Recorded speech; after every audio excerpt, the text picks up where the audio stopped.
to be louder than I already am. So good afternoon, everyone. Today is Monday, April 22nd, 2024 already. It is 4 p.m. and 9 minutes, and I am calling this meeting to order. Welcome to the Yolo County Climate Action Commission meeting. So, Kristen, if it's okay, so we're doing the land acknowledgement and we're doing the roll call after. How do you want to do that? Yes? Okay. So, That acknowledgement. okay. So, we have a special audience today. We have many, many stars in the room today because we have our youth residents and you are all superstars. So this meeting, this portion of the meeting is right about you. So the way we start the Climate Action Commission meeting, we do a roll call like in school because we want to make sure that people come, right? And then we mark them present. So we're going to do that. We're going to do the land acknowledgement because we want to honor the people who were first on the land, whose the land belongs, and who've been taking care of it. And then we're going to party. And by that, I mean celebrate your wonderful art. Yes, is that okay, Tess? Okay, thank you. So we're ready for the roll call. Dan, and also I just want to check, can people online hear okay? Yes, we can hear you. Okay, great, thank you. Suzanne Reed, Here. Robin Daddle, Here. Mark Allman, Here. Andrew Truman Kim, Here.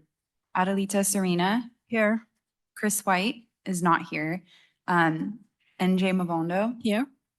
Bernadette Austin, Palayo Alvarez is also not here, Micah Bennett, Here. and Ken Britton. Not here. So yeah, okay. Okay. Ex officio commissioners. Oh, yes, and then we have Sarah Morgan Here. and Carla Frescas. I don't think she's joining today. Okay, and then we have supervisor. And Supervisor Lucas Ferrix, He's but not. Supervisor Jim Provenza. Thank you. Thank you for joining us. So Commissioner Robin Dattel is going to read the land acknowledgement for us. We should take a moment to acknowledge the land on which we are gathered. For thousands of years, this land has been the home of Patwin people. Today, there are three federally recognized Patwin tribes: Catchell-Dehe Band of Wintoon Indians of the Calusa Indian Community, Quetzal-Dehe Band of Wintoon Indians, and Yocha-Dehe Wintoon Nation. The Patwin people have remained committed to the stewardship of this land over many centuries. It has been cherished and protected as elders have instructed the young through generations. We are honored and grateful to be here today on their traditional lands. Approved by the Yocha-Dehe Tribal Council, July 23rd, 2019. Thank you, Robin. So now I am giving the floor to Tess, who is the master of ceremony for today. Thank you. So good afternoon, everyone. I'm excited to stand before you to announce the winners of the CAP Youth Calendar Art Contest, and I'm equally excited that many of the winners have joined us today to have their artwork displayed and receive certificates of achievement as well as a prize basket. I will begin with a brief presentation about the contest, like why we did the contest, how it relates to the CAP, outreach methods used, and outcomes. This will be followed by some words from our judges, and then we will wrap up with a showcase of the winning art and the certificate ceremony, as well as the prizes.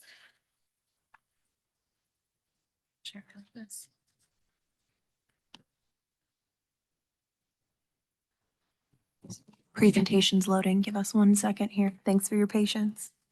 The presentation is loading. I want to introduce a few people to the parents and to the children. So first, again, this is Supervisor Provenza. So he's one of Yolo County supervisors. So any complaint, please see him. And then here we have Kristen Wraithall. Thanks for waving. And Kristen is Yolo County Sustainability Manager. And then Julia and Tess, who are part of the sustainability team, and Yuri looking very serious behind her computer. So how is everyone today? How are you? I cannot hear anything.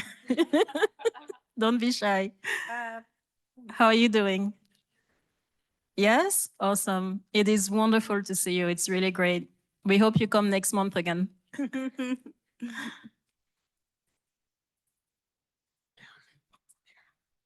Was it very hard to do the contest?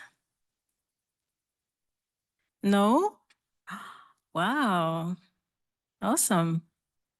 So you're better than me because when I have a piece of paper, my mind goes blank. It takes me minutes before I find out what I want to write or draw. Okay, I think we're almost ready. Okay, we can go to the second slide. Yeah, so I just want to thank everyone again for coming out today. We really appreciate your attendance and your participation. All right, so we're going to start off with a little bit about who we are and what the CAP is. Okay, so in 2020, the Yolo County Board of Supervisors set the goal of achieving a carbon negative footprint by 2030 with a focus on equity and justice. The CAP is a roadmap that outlines the actions Yolo County will take to meet this greenhouse reduction goal and help our community be more resilient to climate change. The CAP is driven by extensive public input and will include recommendations for reducing emissions, safeguarding natural resources, increasing renewable energy adoption, supporting the flourishing climate resilient agricultural practices already established in Yolo County, and more. So then I'll go to the contest. So Yolo County youth are driving local climate action in our community, serving as leaders, agents of change, and innovators. This art served as an opportunity to highlight their inspiring visions of what it means to live on a healthy planet, how to protect the environment, and ways Yolo County can thrive as a sustainable, resilient, and climate-aware community for generations to come. Next slide. Yeah, and then these are our outreach materials that we have. So we have our main flyer, our rules sheet, and then our drop-off locations throughout the county for individuals to drop off their art. And then for outreach, we did a lot of advertisement through social media, and we really want to thank all of our community-based outreach partners, the library branches, the Yolo Youth Commission, and everyone who helped get this word out there. We couldn't have been as successful if it wasn't for your help. Next slide. In addition to social media-based outreach, we had 5 in-person tabling events / art workshops throughout the county. I went to the Story Trail grand opening in Esparto at the Open Space Park. I went to Sunday Fun Day at Mary L. Stevens Library, Teen Study and Chill at Mary L. Stevens Library, Holiday Potluck at Mutual Housing at Spring Lake and Woodland, and then the Love Our Earth event at the Knights Landing Community Center. And we received 60 submissions, and the areas that were represented include Davis, Woodland, West Sacramento, and Knights Landing. For the K through 3rd category, we received 25 submissions, the 4th through 6th, 25 submissions, and then 7th through 12th, 10 submissions. And I also want to give a big shout out to all of our amazing judges who went through all of the submissions and gave thoughtful evaluations to all of the art, and that ultimately led everyone here today. So I'd like to thank Chair NJ Mavondo, Commission Member Suzanne Reed, Commission Member Adelita Serena, Supervisor Jim Provenza and his office, and Supervisor Lucas Frericks and his office. And then I also want to shout out the Redwood Barn Nursery in Davis. They generously donated some seeds for your prize baskets today, and we're really grateful for that donation. So now I'm going to open up the floor to our speakers to share a couple of words about their participation through judging the contest. And so I'll start with. Do you want to call the speakers by name? Yes. And then do you want us to all come together at once or one after another? All together at once would be great. Okay. All right. So if you guys, so we have Chair NJ Mavondo, who serves as one of our judges, Commission Member Adelina Serena, and then Supervisor Jim Provenza. Thank you. All right. Do you want to start? Okay. So it looks like I'm the one starting. I'm trying to face you. I don't want to show you my back, so I apologize. Even though I think my back is okay, but So I really want to thank you. This is better. So yes, can you hear me? Okay, perfect. So I want to thank all of you for being here today and I'm going to keep this brief. You're all here because you care about our environment, you care about Yolo County, and also you care about us, each other. We are a community, we're living together. Especially, I want to recognize your children. They make an amazing difference. Children are not just the future. Like right now, all the ways they're participating in the community, all the ways they're reacting to what is good, all the ways they're calling our attention. The fact that they participated in this contest, I want to thank you all so very much. Kids, thank you. You are all amazing. I need to tell you that you all gave me a very hard time. You know why? Because you were so good. It was very, very hard to not keep looking at your drawings. They are fantastic. Your message is beautiful. So thank you for that. I want to ask you to please continue to support this effort. The reason we had this art contest is because we need to make sure that we continue to do better, as good as we can, right? We need to make sure that we keep where we live very clean. And also we need to make sure that we talk to our neighbors and that we keep it fun. It is very fun to do this type of work. So I'm gonna stop here. I wanna thank you again. Please continue to be creative, continue to be advocate, and continue to bug your parents so they take you to everything that is fun to do in Yolo County. Thank you all. Supervisor Provanza.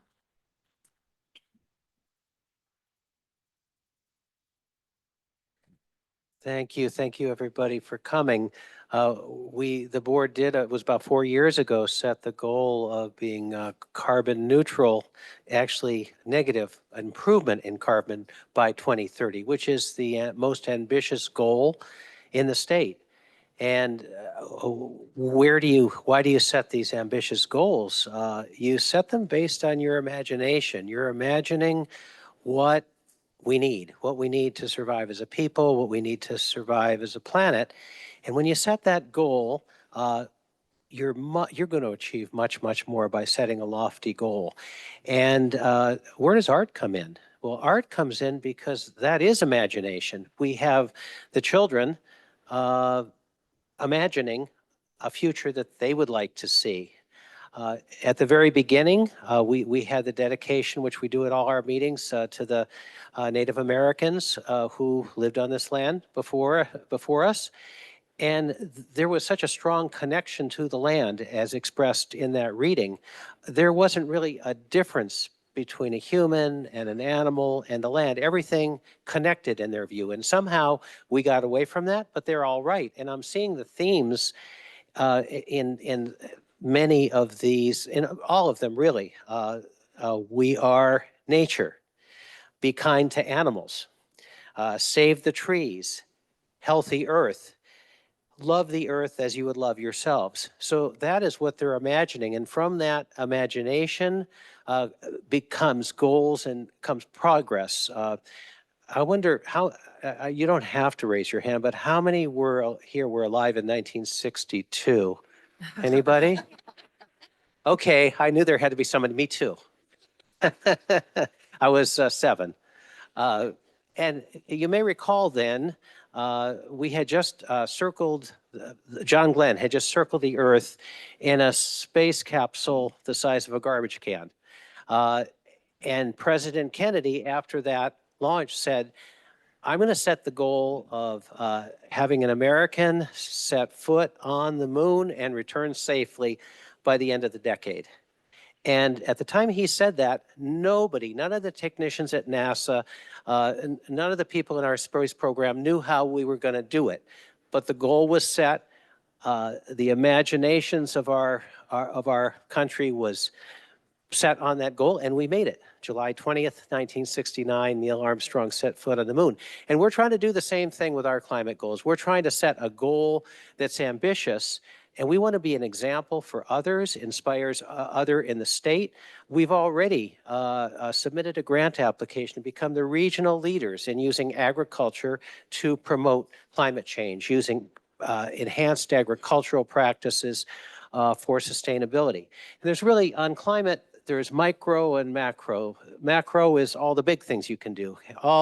Everybody has electric cars, we have charging stations, we convert to sustainable energy, but on the individual level, there's so much that each person can do, whether it's not getting a plastic bag, but alternatives, not throwing away stuff, turning the lights off, and all those little things, they build up to create momentum. And I think here in Yolo County and our young people here in their artwork are creating momentum toward that lofty goal. People talk about we're looking for great leaders. Well, here are the great leaders. These are the leaders that we're looking for. So thank you so much for this beautiful art, and we're happy to make this presentation today. Thank you. Thank you, Supervisor Provenza. And hello, everybody. Welcome. What an exciting commission meeting we have today. This is very exciting. And as one of the judges, it was very, very hard to make those choices. It was just an honor to be able to witness all of the art submissions. And I just want to say, everyone who submitted your art has an amazing vision for Yolo County. Much as Supervisor Provenza said, it is your creativity that will lead us into the future. You all are out playing, riding bikes, having fun, right? Who still rides bikes? Let me see hands. Come on, please tell me. Tell me you're riding bikes. Well, we need to get back to that. We need to get back to riding bikes, walking places, and really starting to be connected with our communities. And that's what you guys do. You guys inspire us to remember to use our bodies, to ride our bikes, to talk to our friends and be good neighbors. And so I got so much out of the art that was submitted, so much of that. It was very heartwarming to see so much thoughtfulness put into these drawings, these art pieces. They spoke to my heart. And as I said, it was really hard to say this one's number one or two. It was just like really difficult. But everyone that submitted, it touched, my heart, and it, almost at some point brought a tear to my eye, because I really felt the love coming through, the care, the thoughtfulness. So thank you all for this art submission that you have put into our hands, that we'll be sharing out to our community, to our county, and everyone's gonna see it. So thank you so much. As one of my jobs here is the E&E TAC, that equity and engagement, and I feel like this is gonna be a very strong tool for us, your art, to engage our community, because they're gonna look at this art and they're gonna wonder who put this vision out into your county, and we're going to be able to say our children, our young neighbors here did. And so this is going to be a strong tool for us to reach out to the community. So just want to say thank you.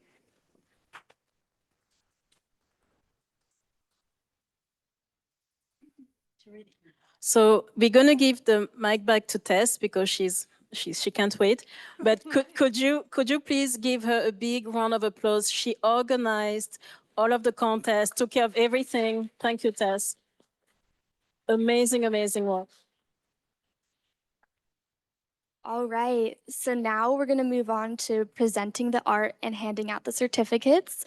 So bear with me as we do this. We're going to call your name up to the front. You're going to get your certificate, and then come stand at the front and take a photo with our judges. And then I'll have you stand along the table once you're done, and then we'll take a group photo at the end.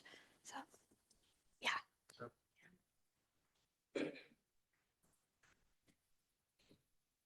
And parents and friends and family, you're welcome to get in the photo as well and come up and take your own photos too. All right, so our cover page winner. They will see themselves in the picture. Hang on.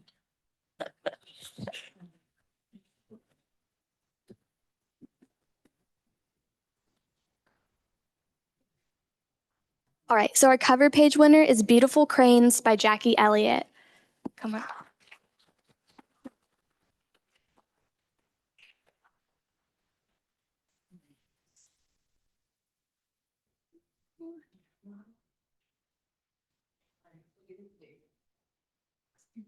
Congratulations.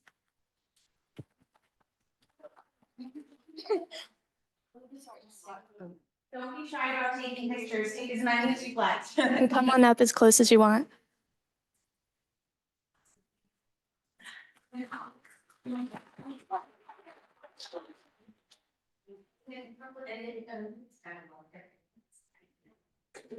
All right, for August 2024, we have What It Has Come to Be by Jade Espinoza.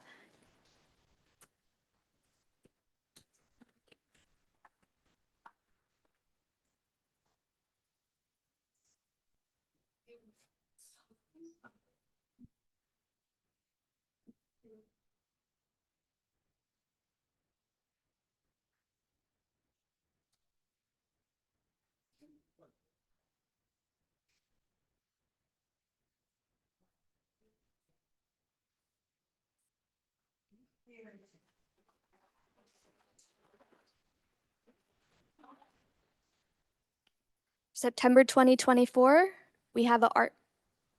I got messed up. September 24, we have art piece by Megan Avila.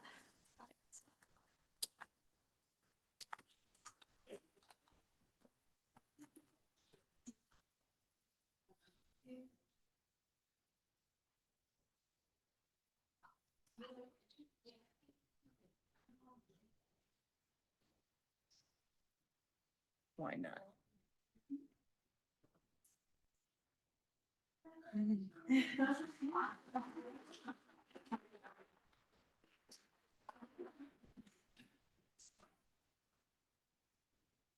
All right. And then for October 2024, we have an art piece by Ruby Ramirez, who is not in attendance today, but we'll still clap for her.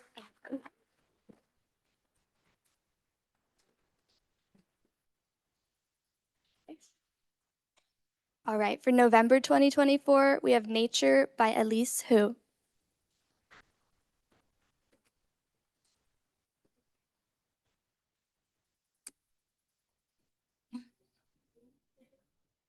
Oh, that's good. I know, some of these, It's beautiful. I know.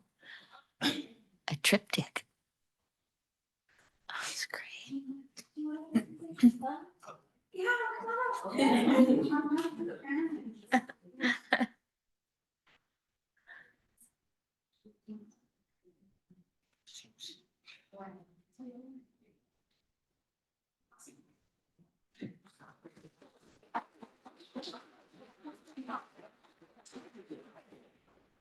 All right. For December 2024, we have Healthy Earth by Lucy Kim.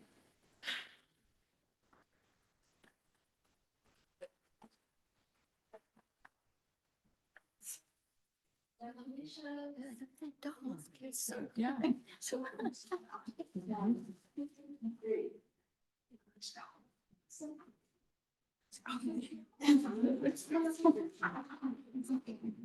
Definitely, that's definitely an E EV.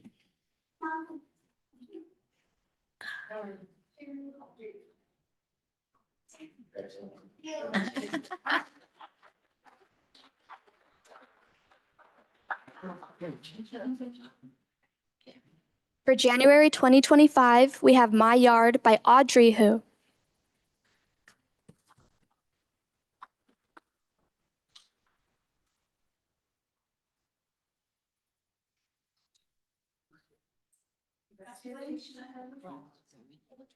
Oh, yeah.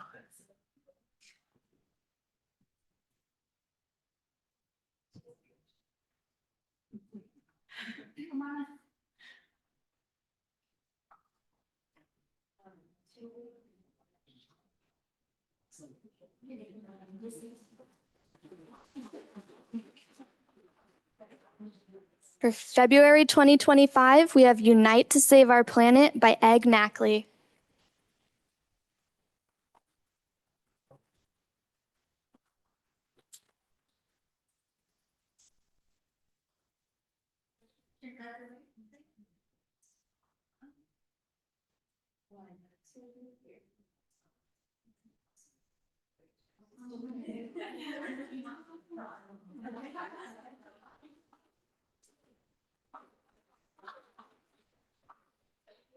For March 2025, we have We Are Nature by Julia Arruda Zimbrez.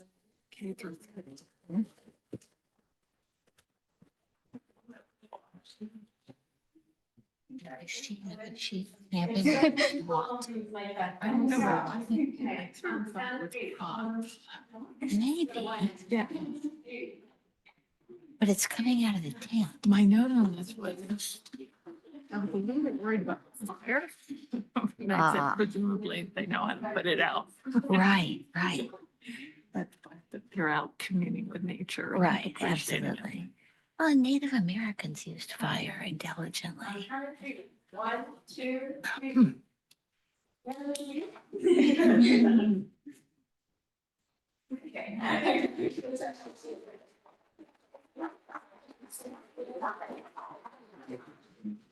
All right. April 2025, we have Be Kind to Animals by Cruz Sanchez.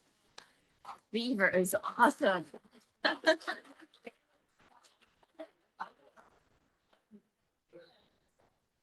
I know.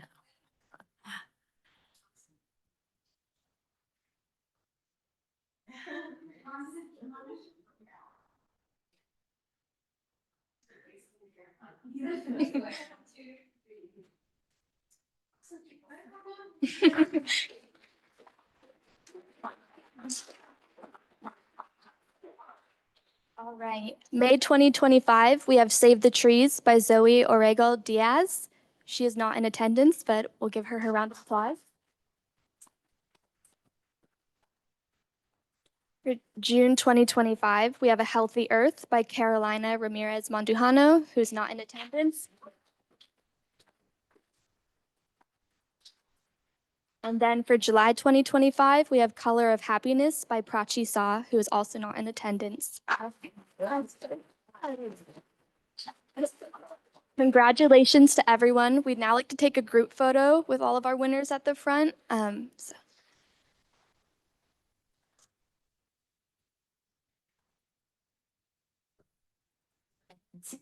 The hands are different colors.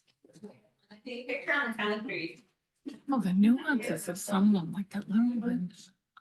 And we actually, we have all of our commission What is this, members. come out stand? too. Or do you want us to go to the You front? can, We'll yeah, sta- maybe stand. we'll stand is great. Don't want to come around. Add to the volume.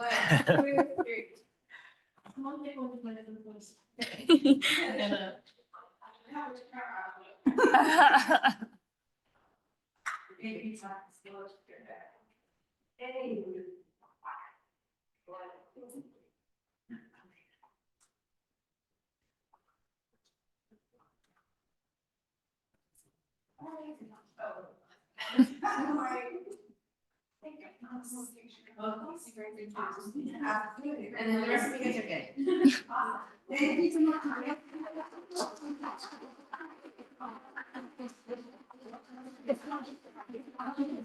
are good. Oh, they're not, no.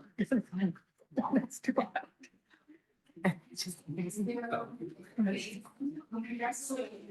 Awesome. Yeah, congratulations, everyone. So what we're going to do right now, I'm going to give a little update on the calendar. So it's in progress still. We hope to have production done in May. And then, of course, everyone will be receiving one to the address that was listed on your registration forms. If your address changes between now and then, just send me an email and I'll update your information. Want to thank you again for coming out tonight and participating. And we hope for you to participate this upcoming contest season if you're interested. Yeah, so then I have prize baskets for everyone, and then we're going to take a 10-minute break, and everyone's welcome to go out there and enjoy the snacks and get to meet each other and just enjoy the rest of your evening. Give everyone another round of applause.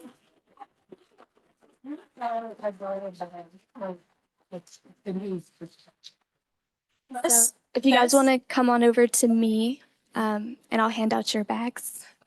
So please take your bags, but I want to remind you, you are welcome to talk to any of the commissioners, to talk with Supervisor Provenza before he leaves. We're happy to answer any questions and also to let you know again how much we enjoyed your art. Thank you all again.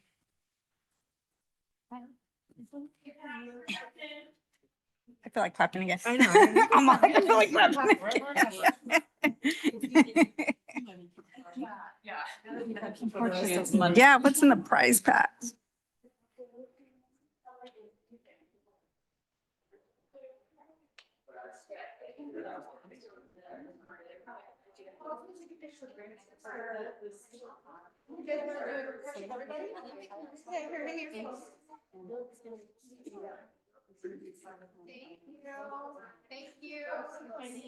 Take more than one phone, or are you guys gonna share? Okay. I'm gonna take it. Yeah, we'll do both. Perfect. So just stand there smiling awkwardly for a really long time. Where's Rowan, you guys? Little brother's at home. There you go. If you scoot to the side, you can have the logo, it looks kind of official. There you go, see, official, I love it. All right, looking somewhat happy. Yay. All right, awesome. You guys each have a couple. You're welcome.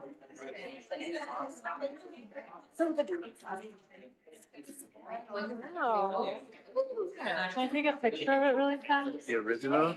Yeah, it's the original. I don't have a picture of it. I'll send you that. I couldn't even remember what it looked like. 'Cause I know, saw that's it how so I many was like, months ago. so many months ago, and then they kept Yeah. on extending the date over and over again. Yeah. Oh, I'm good. I know. I forgot until they emailed me the other day and they were like, you want? I was like, you want? I was like, what? Somehow have an extra. Forgot about that.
Okay, thanks for coming.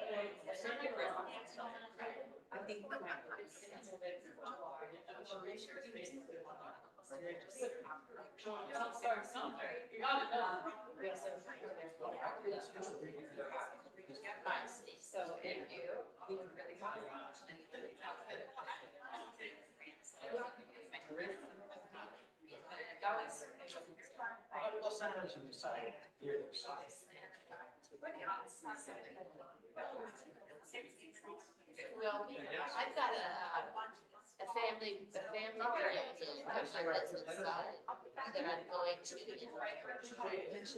So that's, I'll be.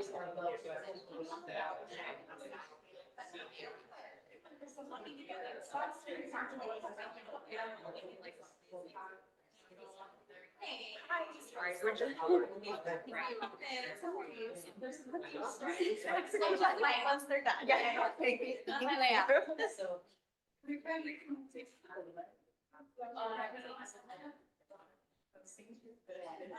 We'll have two days of like reading. Oh, I saw that one. Yeah. So. Yeah.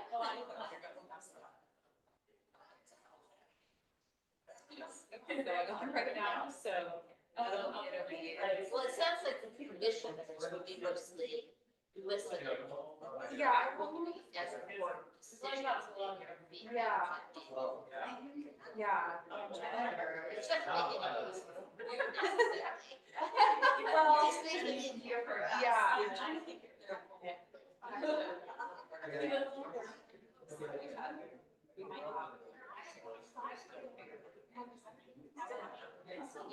Well, yeah, it makes sense.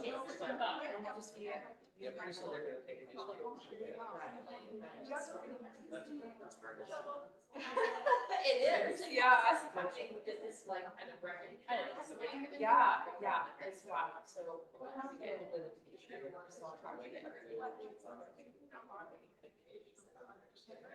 And I'm interested to hear the presentation today about the, Yeah. general. Yeah. Because there's so much intersectionality, so many different. Yeah, yeah. Okay, to that point too, like.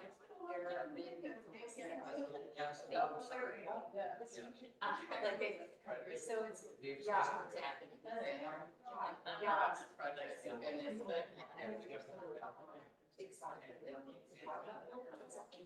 Well, and that's just different.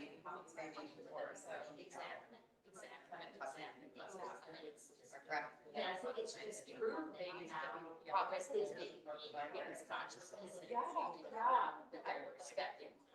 Accent.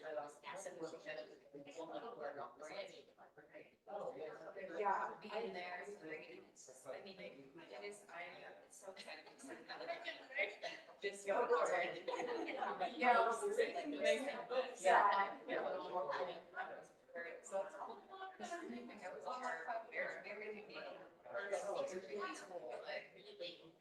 Yeah, it is. I feel like saying that often it's something you're not to teach. Yeah. You know, like, since we've already had, like, so that's all. It's like more aware of what's going on. And, you know, I'll set, like, and not just sit here. A little bit more involved. Like, get your better expecting and stuff, which is awesome. But raise the expectations for. This is the sweetest thing. Well, and it is. It is, yeah.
Well, you never know. Right now.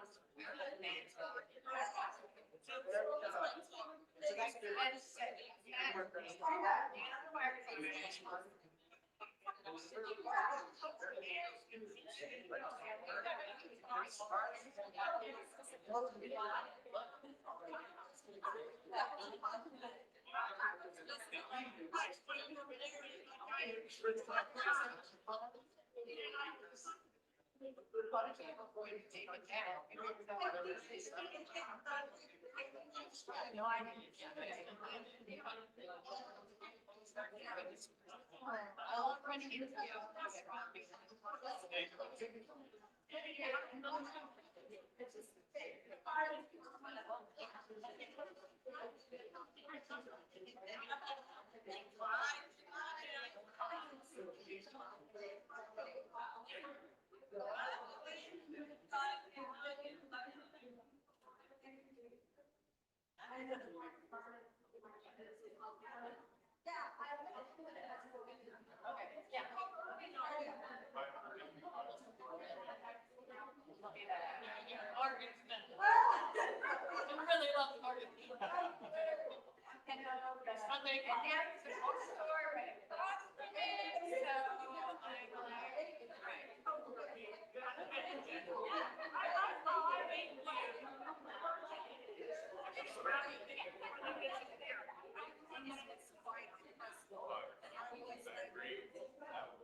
They are fully aware. It's not like nobody's gonna like fuzzy, you know, try to make things. No, they know exactly what's happening.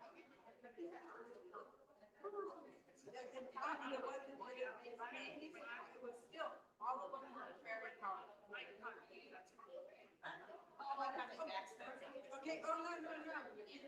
Oh, are you? No, no, no. I want to tell you, I put your lead transcripts in the, Unitarian. Oh, I know, especially for our. So, maybe somebody that, yeah, he's telling everybody, it's been a lot, the past week with one. When I was like,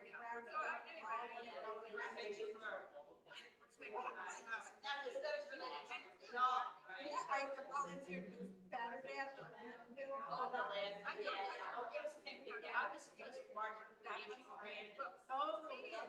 Famous section, but this is my dad's. My friends ranging through it. They're ranging, so. Yeah. That's. No, it's been a lot. That's actually really good. Yeah, that was hard. Yeah, that's how. It was actually, it was like, yeah. So I was gonna say it was a madhouse. I was like, and yeah, we got people. 5 minutes was there, like, you guys seen that? Oh. Yeah, so I went back and they're functional. So I don't know. Yeah. So it makes sense. Yeah. Oh.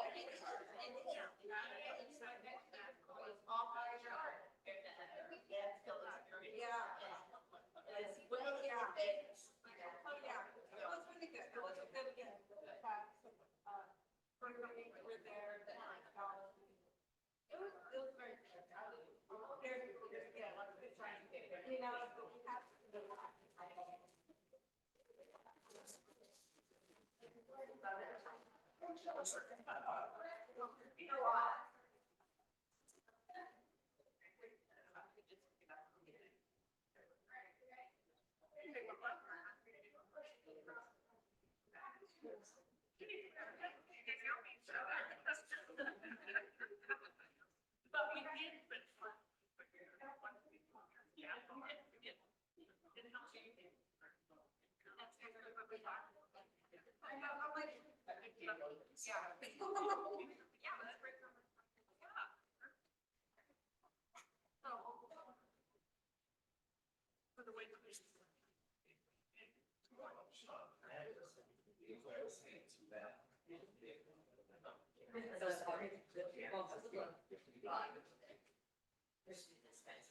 Hi, Supervisor. Good, good. Happy to present the strategic plan. Oh. Yeah. We need to know what's. Oh, really. yeah.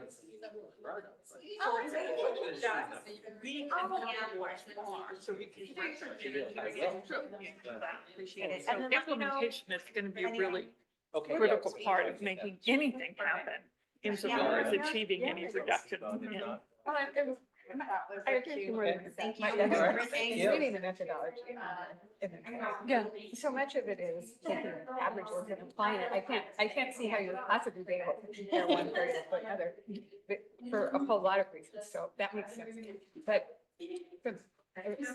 they make a lot of money doing them. Well, And the state, they always want to count something. Look. Yeah, we should count it. We should evaluate. We should have a baseline. We should generally know what's going on. But the methodology, these scientists and mathematicians get so much into the numbers and it's beliefs that it's like now you've passed the point of public policy.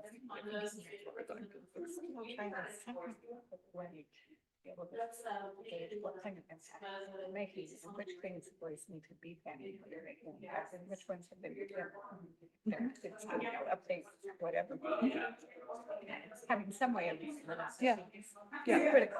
Yeah, and that's why, like, for the dashboard, it's like, we don't need really sophisticated, minute, we need like thermometers.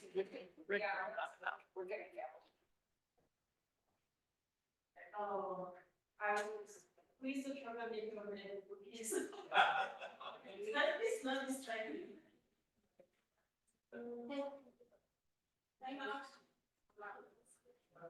You have all those kids, right? Yeah.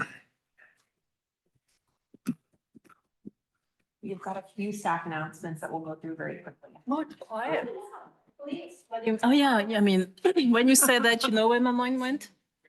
Kenny's in there. Like work's falling apart. My husband's not home. but, Because my mom usually- was late picking up my son. Back up to the top with the approval of the agenda. Don't Yeah. never hear her. I know. Can you all hear me? Oh, Yeah, you can. Never. okay. I know you get it. Yeah, no, I'm. So hi, everyone. The break is over. I repeat, the break is over. Okay, so I was telling Julia that I'm probably going to be smiling until the end of the meeting, but I'll try to have very serious face on. So more seriously, it is 4:57, so we're resuming Climate Action Commission meeting. So we are going back to following the agenda, right? So we are now at agenda item number 2, so we need to approve the agenda. You have received it, it's been online. Do we have a motion to approve, or is there someone who has an amendment or something to say? Motion to approve? I move to approve. Supervisor Serena, Supervisor Reed, second. Okay, feedback, questions? None? We're ready to vote. You want us to roll call again for the vote? I don't remember, or show of hand? Roll call? Okay, so let's vote. Commissioner Reed, Aye. Commissioner Daddle, Aye. Commissioner Allman, Aye. Commissioner Truman Kim, Aye. Commissioner Serena, Aye. Commissioner Mavondo, Aye. Commissioner Austin, Abstain? Commissioner Alvarez, also out, Commissioner Bennett. Aye. Commissioner Britton, Absent. and then I realized I skipped Commissioner White, but she's, Once somebody is out, then you can just skip them. okay. Okay. Great. Great, thank you. So the motion passes. So moving on to agenda item number 3, we're going to take public comments. As a reminder, members of the public, you have 3 minutes to address the commission. You're invited to make a comment on an item that is not already on the agenda. We're going to start with people who are in attendance with us. Do we have anyone in the room who wishes to make a public comment? Okay, no reaction. Online, do we have any online public comments? We do, yeah. We have one public comment from Scott Stewart. Scott, thank you for joining us. You have the floor. You have 3 minutes. You don't have to, but you're certainly welcome to list any affiliation you'd like us to be aware of. Thanks for joining us. Good afternoon. I'm very happy to be here. It was quite a heartwarming presentation by the youth of our community. I definitely am getting a calendar. I just wanted to present that, first of all, I'm representing Fridays for Future in the area as an elder, and also just the community of people who are concerned about our environment and our ability to socially move forward with fair ways of creating a carbon negative future. In that regard, I bring to the committee's attention that we have a problem with our for-profit utilities in California who have convinced and or otherwise somehow corrupted our California Public Utility Commission. And we have a series of rate changes and relationships with ratepayers in California that have greatly increased the cost of power. And this, you may have noticed in your own bills at home and businesses, that you have about a 30% increase that will be a 50% increase by the end of June for your electricity. That money is being paid to utilities and is not part of public purpose. And we're not going to see that again as some kind of incentive program or something else that will help us transform our economy into a greenhouse negative situation. What I'm suggesting here is that there are series of bills and actions that occur at the CPUC level that endanger our ability to do what this particular committee has been charged to do. I do not have an answer for that right now, but I do suggest that this county and this commission consider how to address the CPUC and how to address our legislators when they are running afoul of what is necessary to actually realize the very climate adaptation, action and adaptation plans that are in the front of us. So in particular, we have a bills that I could send to the commission, but this is a very serious problem. You actually, your goals are being endangered right now by the very utility commission that is supposed to protect the public. Thank you for my time. Thank you, Scott. And I look forward to your follow-up email with the bills that you mentioned. Do we have any additional public comment? Not at this time, no. Okay, so this closes our time on agenda item number 3. Moving on to agenda item number 4. Let's look at the March 25th, 2004 commission meeting minutes. Please refer to attachment B. Did you all have time to read the minutes? Is everything in order? And if yes, do we have a motion to approve the minutes? So moved. Commissioner Reed, do we have a second? Sure. I'll second it. Commissioner Dattel, second. Okay, so questions, reactions on that, including online? No? No, I don't see any comments at this time. Okay, thank you. Let's vote. Chair Mavondo, Yes. Commissioner Reed, Aye. Commissioner Daddle, Aye.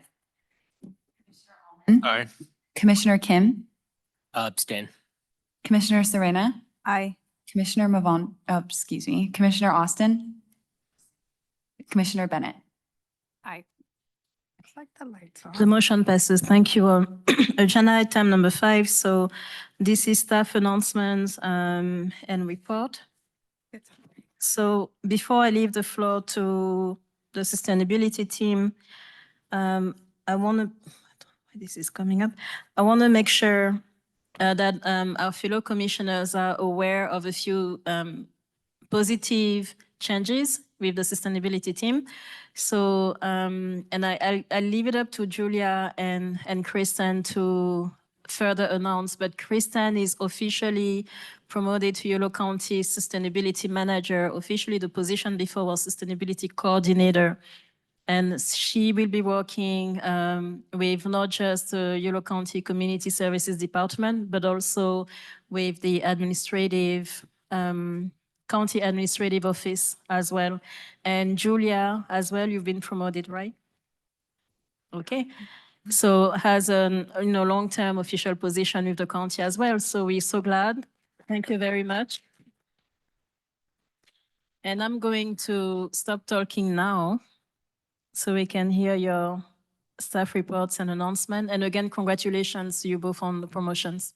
Thank you so much. And yeah, we're really excited to now have these dual appointments between community services and the county administrator's office. It really shows the county's commitment to sustainability and gives us that direct line to coordinate not just with Gerardo and the county administrator's office, but across departments in a much more straightforward and seamless way. So we're really, really excited about this and so grateful to Gerardo, to Leslie, for the support in making this happen. So it will be official tomorrow. So we're very excited about that. Thank you, NJ.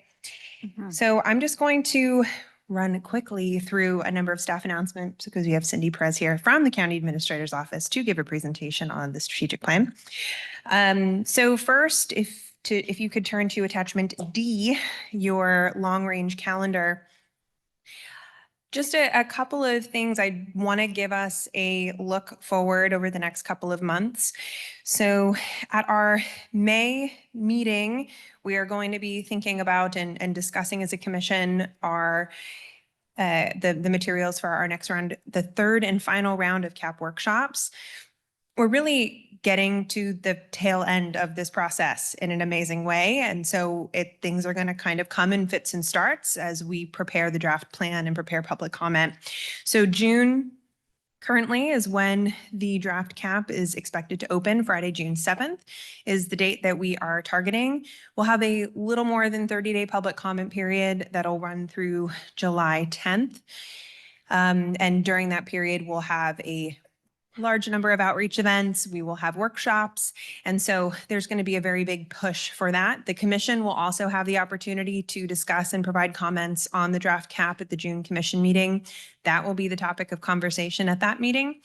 In July, we're currently planning to tentatively cancel the July commission meeting to have a small summer recess and mostly to give us as staff and the DUDEC team time to sort through what we know will be many public comments on the draft CAP.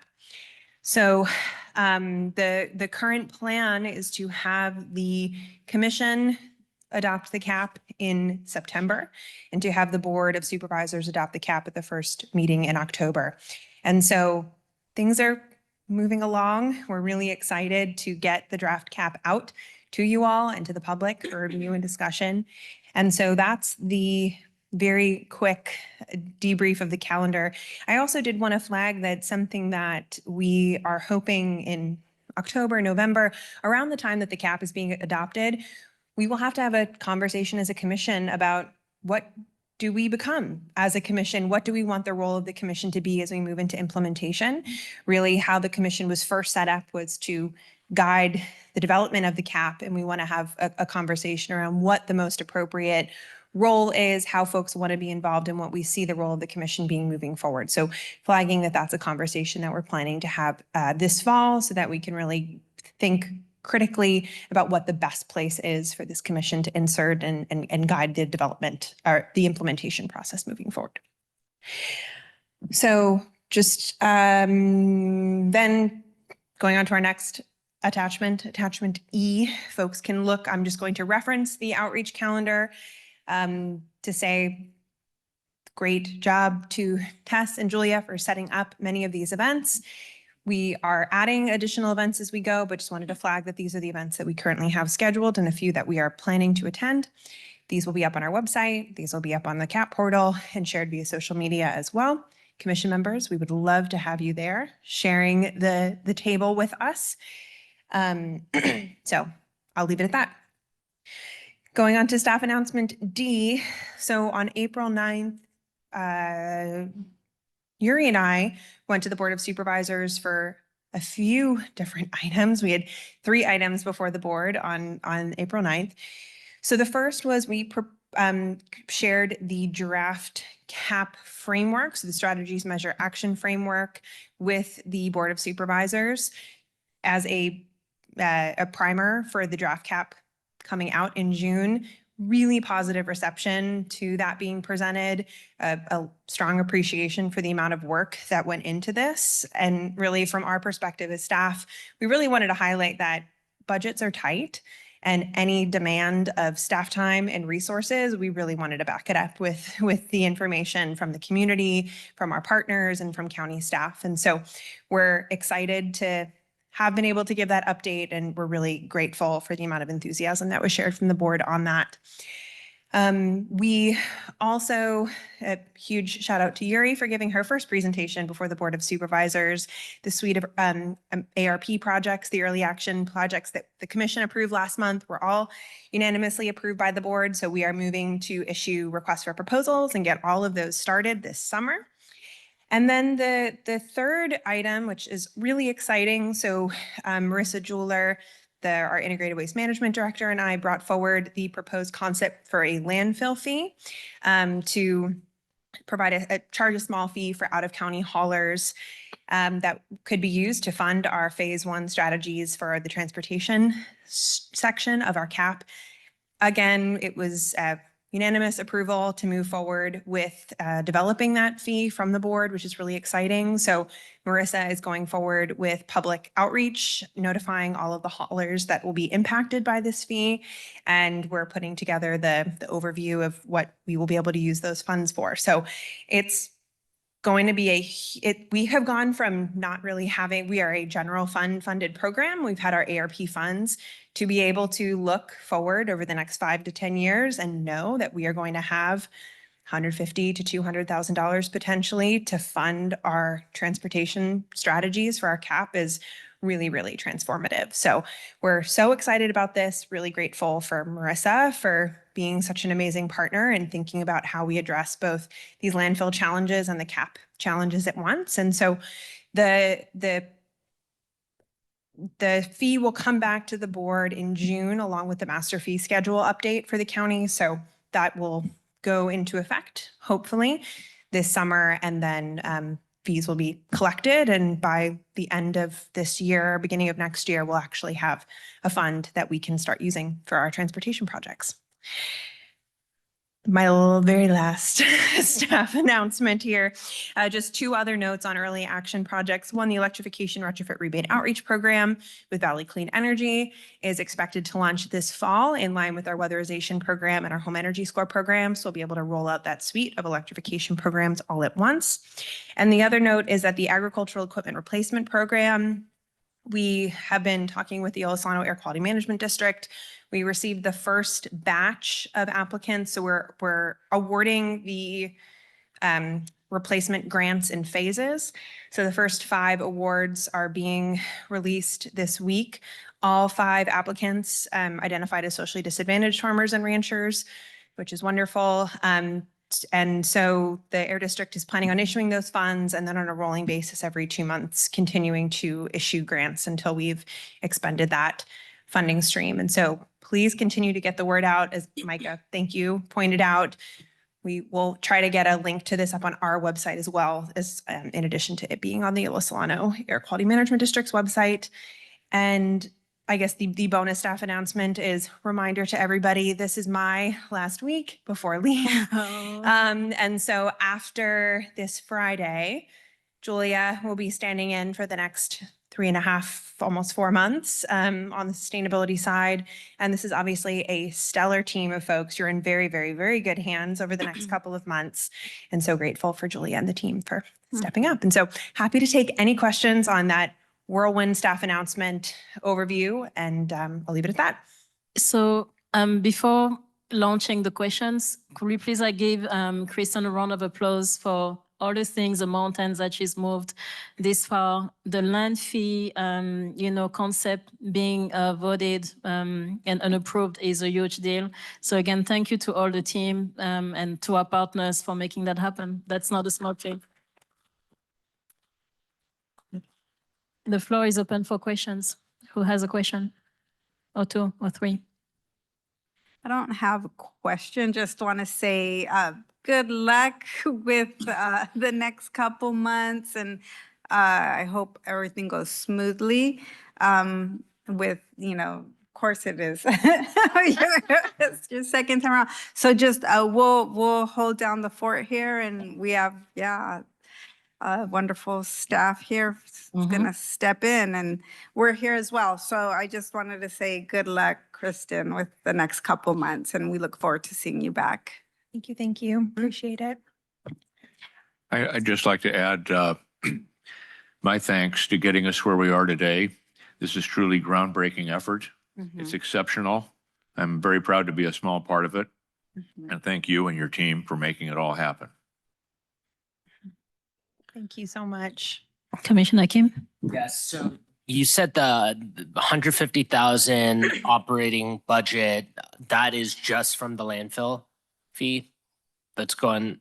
Yeah, and we don't know the exact because we're still the fee concept was approved, and so we're now working through the actual fee getting approved and what that dollar amount is. It'll fluctuate year to year based on the haulers, but it would be the estimate is $150,000 to $200,000 roughly per year from that landfill fee. And that's going directly, that's been appropriated to the sustainability department. That is the intent for when the fee would go before the master fee approval process in June. And so we have to, the ask from the board was to stipulate exactly what those funds would go towards. And our ask was that we'd be able to keep a flexible allocation within phase one priorities of the CAP in those different the two decarbonized transportation and reduce vehicle miles traveled. So we proposed using it for the public facing actions, priority actions. Partially, this is a public fee. We're not going to be using it for, fleet charging infrastructure, but for public infrastructure, for EV rebates, for all of the other public facing transportation actions that we've identified. That's what we'll be able to on an annual basis decide where those funds are allocated. Oh, so it's going to project funds, not necessarily for just office administration funds or what have you. Correct. Yeah, it'll be used to implement direct cap implementation. And specific to transportation, yes, yeah. More questions from Andrew? Okay, I have one before you leave the floor. So this was a huge milestone and working specifically with that department. What do you think is next in terms of funding strategy and funding, like which other department can you foresee us coordinating an initiative? And I don't necessarily mean in terms of what's going to bring revenue, but also just in terms of next step. So we are working on all fronts right now. So the county green team is meeting tomorrow morning to have another discussion on the phasing of the actions and also our plan for the next couple of months in public comment. We're working on both implementation of the inventory and feasibility study and grant applications with the Department of General Services right now. We've worked with the Ag Commissioner. We are sort of working on many, many fronts to try to coordinate. And the intent is that the green team will continue meeting. It was originally approved to be something that existed through the development. The value is so clearly there. And so we're at minimum going to be meeting every quarter as we do updates to our CAP tracking dashboard and making sure that we're coordinating. So there's a lot to do and a lot of grants to be had, but we're working with the county's grant writing team right now to get a couple of grants in the hopper for the summer as well. Thank you for clarifying. And then to everyone listening and to the commissioners, the full presentation is in the agenda of April 9th of the Board of Supervisors. You want to see the actual presentation. Commissioner Date. Yeah, I just wanted to say how important that interdepartmental green team effort seems to me as permeating everything that the county does with the ethic of sustainability and giving you all a chance to share your ideas. And it's moving toward that piece was in the original resolution, that really every project the county does should have that question posed about what is the impact on sustainability. And it's Yeah. helping to move that project forward. So I really appreciate that you've created that team and that it's turned out to be so valuable. The landfill fee concept came out of the green team. It was seeing our emissions inventory and how big of a role transportation played was like light bulb went off. Oh, wow, we've got this opportunity to address that. And so it's been great to see how many conversations we've been having about joint grant efforts and different programs. So we're really excited to have this momentum built and to continue these meetings over the years and beyond. But it's just so encouraging to see the value of sustainability, the importance of it, the urgency of it be taken up across the county. I just can't tell you how encouraging that is. Thank you. Thank you. Online? Put it in our strategic plan too. Yes. Anyone online? Yes, I see Christine Shoemaker. Okay. Christine, you have the floor. You have 3 minutes. Thank you. So this is Christine Shoemaker, and a resident of Woodland and an ardent climate activist. And first of all, I want to thank Kristen Raithwell and the team for everything that she has done. I do hope everything goes well between now and August, when we hope to see her back. Anyway, thank you very much for that. Also, I was really happy to see that in the long-range calendar, what you have for October, having a discussion about where we go next, or where you go next, and how that plays out. I think that's a really important thing to have. And by saying it now, then a lot of different people can have time to think about that. Anyway, thank you very much. Thank you, Christine. Any last comments before we close this agenda item? Okay, so Kristen, thank you again for the announcements and just the milestones. And also want to thank the commissioners. We're able to do all of that thanks to all the community effort. Thank you. So this closes our time on agenda item number 5. And would like to welcome Cindy Perez.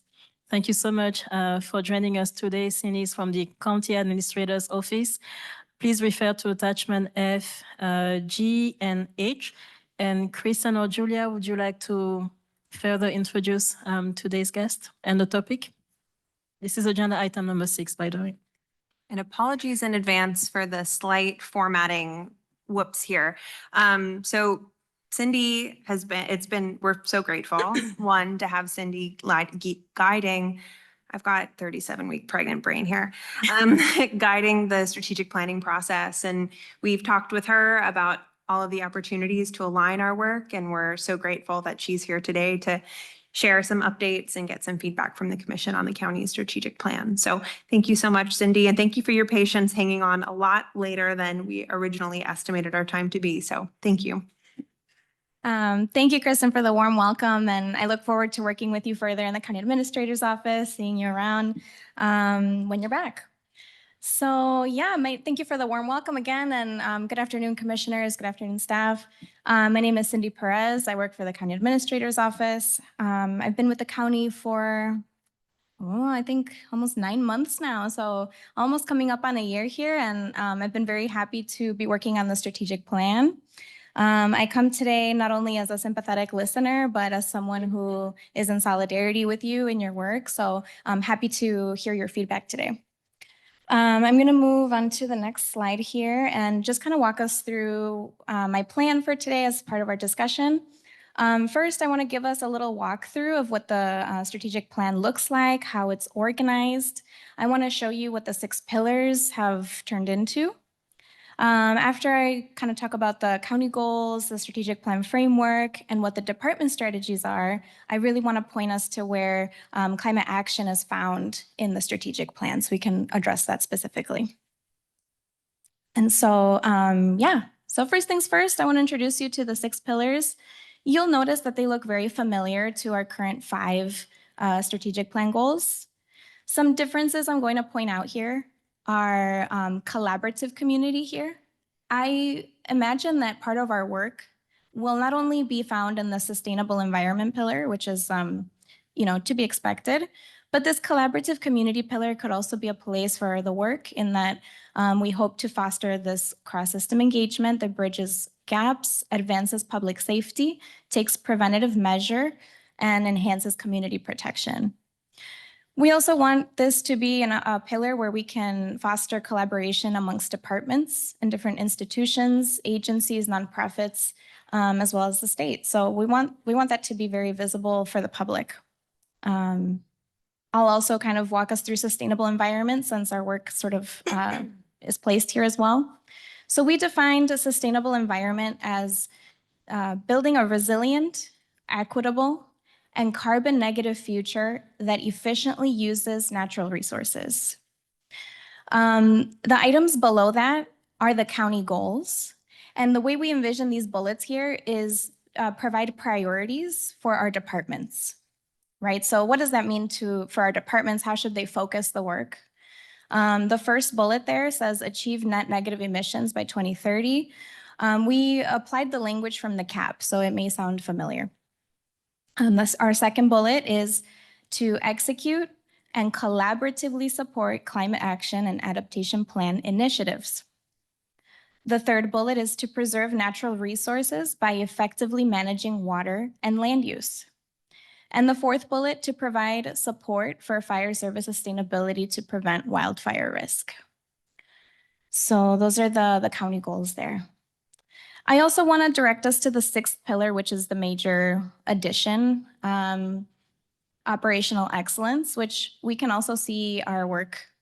Hopefully, we want to see operational excellence be at the center of all of the work across the county. So we define operational excellence as to champion a quality workforce that strengthens efficient, accessible, and fiscally responsible county operations to provide excellent customer service.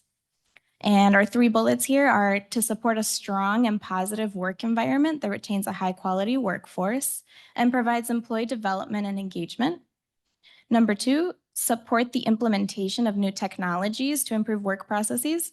And number three, internal programs and functions are adequately funded and supported. And we can move on to our next slide here. Excellent. So here's the strategic plan framework. This is how we, a visual to sort of help us think about implementation and how are departments going to carry out the work? How is the work going to be communicated and organized? So at the top, we have the 6 pillars. This is defined as a set of values to guide the organization's trajectory. Secondly, we have the county goals. That was the bullets that I read earlier. This is a way to present a set of priorities for the organization.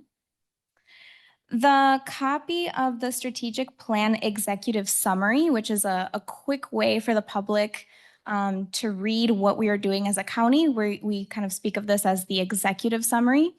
The executive summary comprises of the 6 pillars and the county goals for readers to access. Next, we have the strategies. These strategies are initiatives taken by departments to achieve county goals organized in a strategic action plan. And the strategic action plan, which I will show momentarily, is placed as an appendix at the back of the document. It's kind of a big document. It's about 60 pages. So we want to make sure we have the larger document that has everything for transparency, as well as an executive summary as an educational document. Finally, we have the action steps, and this is a way for staff to communicate how each strategy will be accomplished step by step. One other thing to note here before I move on is the strategic planning cycle and sort of the timing here. So we imagine the 6 pillars and the county goals to be revisited for modification through a 4-year strategic planning cycle. So every 4 years, we would go back to the board for new approval of a new strategic plan in which we can modify these elements. The 1-year fiscal review process, we think more about the strategy and the action steps. One of our big priorities in modifying the strategic plan is making sure it is that we can change it on a yearly basis to meet the expectations of our constituents. Sometimes, you know, particularly with the COVID-19 pandemic, we learned how quickly our community needs to pivot and in order to meet expectations. And so this kind of gives us a little bit of flexibility, and we want to treat the strategic plan as a living document.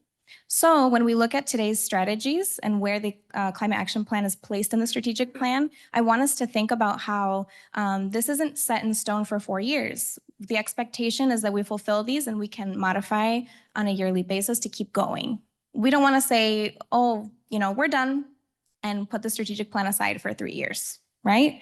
We want to be able to revisit it and modify and keep going. So we're going to move on to the next slide. So this is what the action plan and the department strategies look like. You'll notice that in blue, we have the strategy, and then below that, we have the action steps.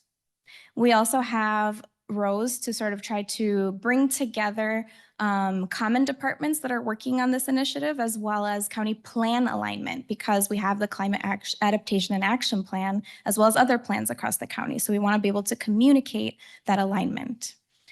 Here is one strategy proposed by the CAO that may impact work with the Climate Action Commission.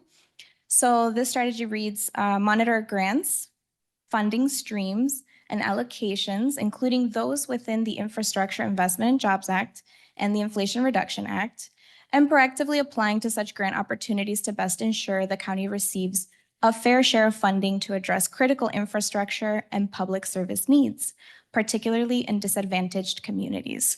And so I kind of interpret this as the funding piece, the critical infrastructure, the public service needs and disadvantaged communities aligning with your idea of equity and advancing maybe solar panels or EV chargers. So we can kind of, even though it's not explicitly mentioned here, I do kind of see a little bit of alignment, and some of our goals can be kind of placed under this strategy, right? So that's under robust economy at this point. And we can move on to the next slide. So this is in the ACE, Assessor, Clerk, Recorder, Elections Department. Their strategy reads to increase the number of agent relationships with document submission companies by 50% to expand e-recording and reduce paper intake by 2025. And so this one is directly under the sustainable environment pillar. We'll move to the next one. So I'll kind of just focus on the strategy. I'm happy to come back and answer questions at the end. This one is community services. This one's taking reference to the climate action and adaptation plan. So it reads, implement the climate action and adaptation plan and associated program efforts through collaboration, securing ongoing funding, and completing necessary studies to improve the county's resilience against challenges associated with climate change.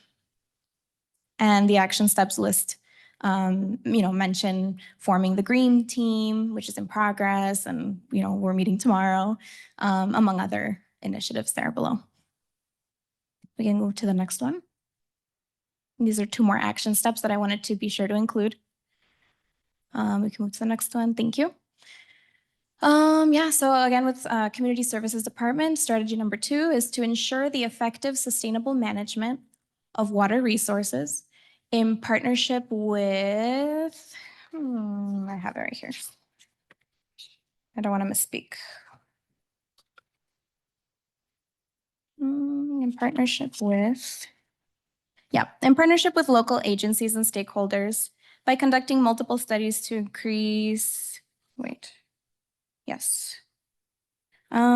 to increase efficiencies in system operations and determine adequate water supply. We can move on to the next one. Strategy number 8 reads, expand the compost facility at the landfill by December 31st, 2025 to continue enhancing our greenhouse gas reduction efforts and have the capacity to implement the various program requirements of SB 1383. Next one. Strategy number 2, this is for general services. Implement the county's action and adaptation plan through strategic improvements of county infrastructure. Strategy number 3, continue development of the Yolo County Airport to support the local economy and develop new revenue. We can move on to the next one. The Sheriff's Department provided one that reads, build out EV charging infrastructure for public and county vehicles. And those are the strategies that are found in the strategic plan as they relate to our sustainable environment, although you will note that some of these touch different pillars as well. And I still want you to see you present in the other pillars. I leave this QR code in case the public or yourselves would like to scan to see the full length document with all of the strategies provided. And we are still accepting input, so the email address is provided there for contact. And I'm happy to answer any questions or go back to prior slides if needed. And if I could add quickly, and course. thank you so much, Cindy. The intent with how we set up our climate action and adaptation plan goals within the strategic plan, the strategic plan didn't used to have an option to insert existing county plans and programs for alignment. And so being able to directly refer to our CAP gives us that opportunity to say, yes, we want to meet our net negative by 2030 goal following the CAP process. And so we called out a couple of action steps, as Cindy highlighted, that we'll be able to update every year. But really the intent is we are inserting the CAP into the strategic planning process and able to directly implement it and have that be seen as meeting strategic plan goals for the county as well, which is I think in our book, a great win in not having to recreate the wheel or create separate sets of goals. It's really just referring to this planning process that's really had a lot of thought, and it's exciting to see all of the other departments inputting their goals in alignment with it as well. So appreciate you highlighting those options. Thank you, Kristen. And I want to add to what Kristen said, that I think it's also a kind of, I need to think in English right now. Exemplification, I'm not sure is the word, but my point is that an embodiment of the collaborative community from the inside out.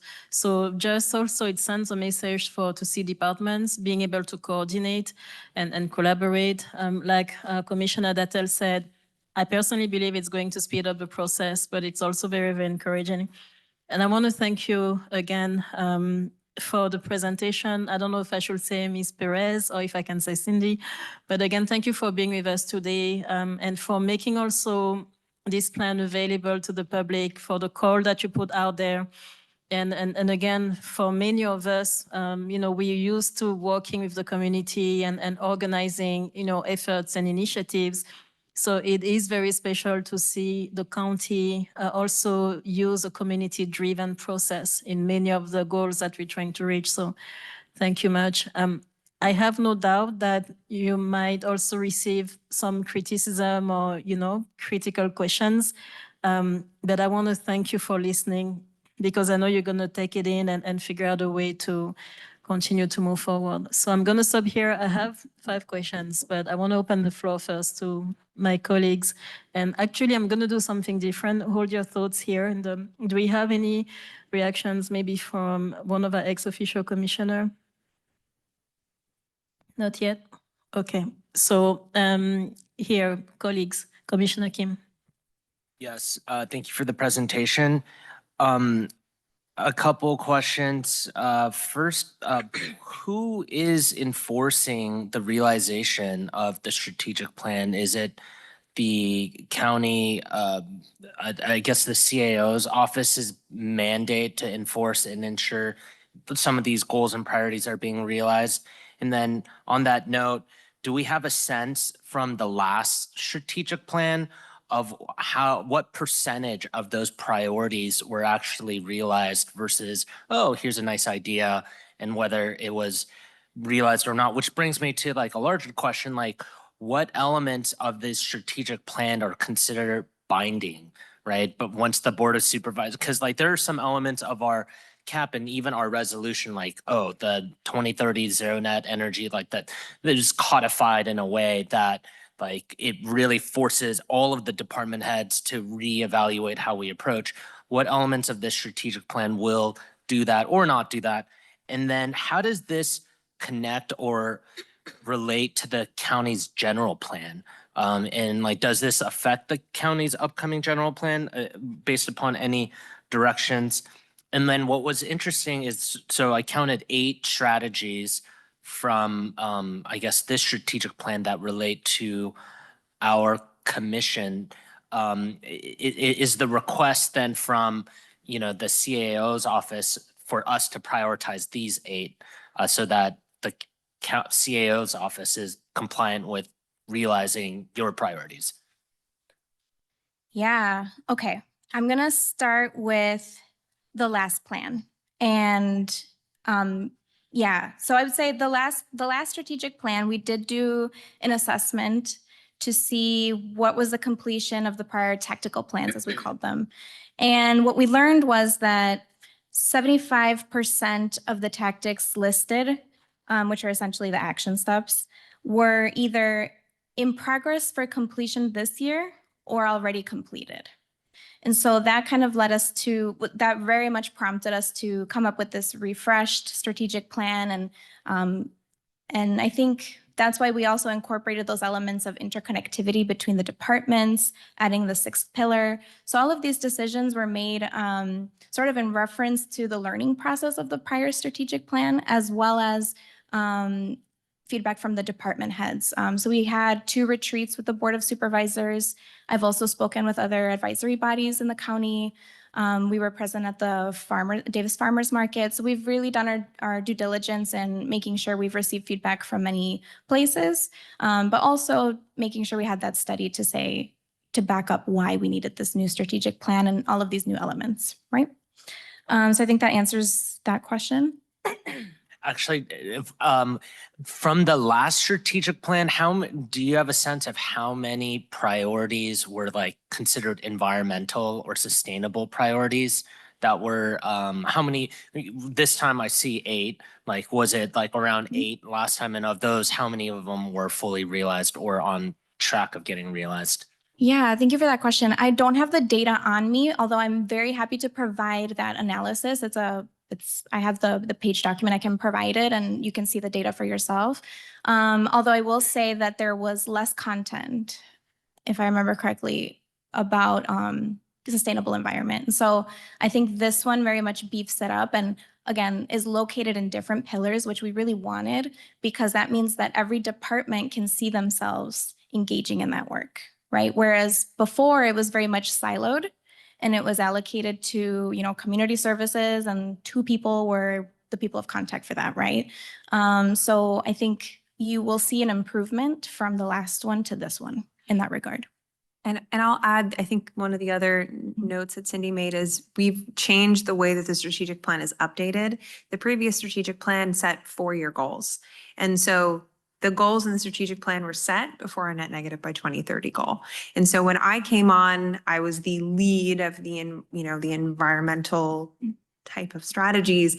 Most things were done. It was like develop a strategic, like hire a sustainability manager, develop a sustainability plan. And so now we'll have the opportunity to update these goals on an annual basis and have that real-time priority gut check that we didn't have before. So it seems like the process from a staff perspective feels greatly improved to really keep it relevant and keep it tied to the most critical goals on an ongoing basis. And I want to say that's on part also with the adaptation part of the climate action and adaptation plan. Like we need an opportunity every year to reassess and see if we need to correct course. So yeah, definitely an improvement. Right. And that also kind of leads into Commissioner Kim's question regarding what is binding and who is sort of, I guess, overseeing the work. And I think I will be clear, I would say, I'm presenting the strategic plan as a framework, which will go to the Board of Supervisors on May 7th for adoption. And then we'll kind of do the work of thinking about implementation. So while these things are not quite set in stone yet, I'm more so presenting the infrastructure for the plan. I think where we see it now, which is subject to change, is department heads really taking the charge with the oversight of the county administrator, and then providing an annual, if not biannual, update to the Board of Supervisors. And by biannual, I mean twice a year, right? So at the halfway point, meeting again. again, we want to have those regular checks to make sure we keep going. We don't want to be done with our goals and set them to the side. You know, we want the strategic plan to be continually relevant. And part of that process is the oversight and is the regular schedule for updating. Thank you. Commissioner Kim, additional questions? No, thank you. Thank you both. Who else? So, yeah, Commissioner Data. So I'm a little bit interested in the process here of different departments identifying work that they do as having a sustainable environment component. Yeah. So were they encouraged to do that and to select things that they thought overlapped with that particular pillar? Or maybe it's better to say were, you know, supported by that particular pillar? I think first, I would say in communication with department heads, there is an intrinsic value throughout the county that this is important. Like I do think that I have faith in our department heads to consider this a priority. Although additionally, because we had retreats with the Board of Supervisors, you know, we have a board that is very supportive. And so they very much brought it to the retreat as, where is this in the strategic plan? What are you doing? And what are you doing? And so thankfully, it's almost like we had accountability in these different areas to revisit that and make sure that it was placed throughout, right? So we did prioritize that. Right. And I mean, most of these make it's pretty clear how it fits. I'm a little curious about the Yolo County Airport one. Yeah. How that fits with sustainable environment, but that's just. I think that's fair criticism. It's not made clear to me. I mean, if we were arguing that more use of the local airport was shortening people's flights, you know, or causing some kind of clustering of related businesses in a way that cut down our greenhouse gases elsewhere, because of course airplanes are kind of guilty as charged. So it just, yeah, struck me as maybe a little bit ambiguous. Of course, and in response to that feedback, I think we will do kind of one final sweep before we go to the board and make sure that these things do in fact tie to our pillars. And, you know, I'm going to reach out to every department head to make sure there aren't any, so that we can address those kinds of concerns. So I noted that, and I'll be sure to have that conversation. I don't want to give you the impression that I don't think this is really important. No, but and it much is worth a appreciated. conversation. I know agree that with you. everybody's wanting to make a contribution across the departments. I mean, that's, like I said before, that's very encouraging. Thank you, Robin. I want to follow up on what you said. Whew. Maybe I don't have enough sugar in my system. I'm sorry. Okay, so the cookies. So the airport bid is, I'm sure you have heard about it already. There might be more emails and so on coming to you, but it's also a point of interest that I've heard, and actually as a complaint. So this is a feedback that I'm offering. I think that, you know, if it's within your purview and if you have the bandwidth, it will be helpful to communicate what is airspace usage in Yolo County. I think that many people are not fully aware, you know, how do we use planes here? So I know that in the agricultural sector, it's being used, you know, as part of the work that is being done. Yes, we do have a small local airport, but I'm not sure that many people know what type of, you know, how busy it is or whatnot. And then the reason I'm sharing that is because if we're able to have a little bit of an open conversation with that, it will help people understand which direction we're going. And another thing that will be helpful from a revenue perspective, because my understanding was that this was brought up as a possible interesting source of revenue for the county, but be able to have a little bit of an overview on this is how it's going to benefit businesses. But really the central question, when I've heard opposition or concerns from people, it had to do with what is going to be the impact on the environment. Do we have a study? Do we have just a sense? How is that impacting the goal to be carbon negative by 2030? And one piece of feedback, again, and advice, if there is a way in the conversation to reflect what is Yolo County's position on flying sustainably. What I mean by that is that globally, there is an effort by airline companies to use renewable energy when they're flying, to just, again, make sure they're decreasing those emissions. So if we're going to talk about having an airport in Yolo County that is more active, and given the county's commitment to sustainable, operations and being environmentally responsible. So I just want to flag that to make sure that it's included in the conversation. And then I'm not going to keep you too long, but I'm going to, if it's okay, share my questions. Some of them are rapid fire. They might, you might answer maybe in just one word. So the first one had to do when it comes to monitoring the grants. I was really excited to learn about that. In private conversations with some county staff, I had, last year talk about being puzzled that we didn't have a grant writer yet as a staff, as a county.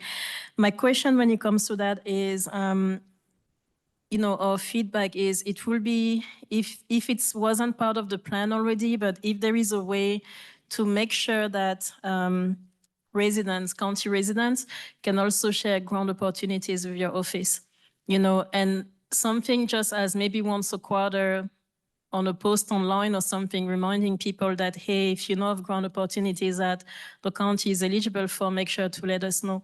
The reason I bring that up is because many people in Yolo County, whether they're professionals working for the school or something like that, they are part of, all types of organizations, government organizations. So I'm with the California Jobs First, and several people here, including Kristen, might be with the, local government, committee and so on.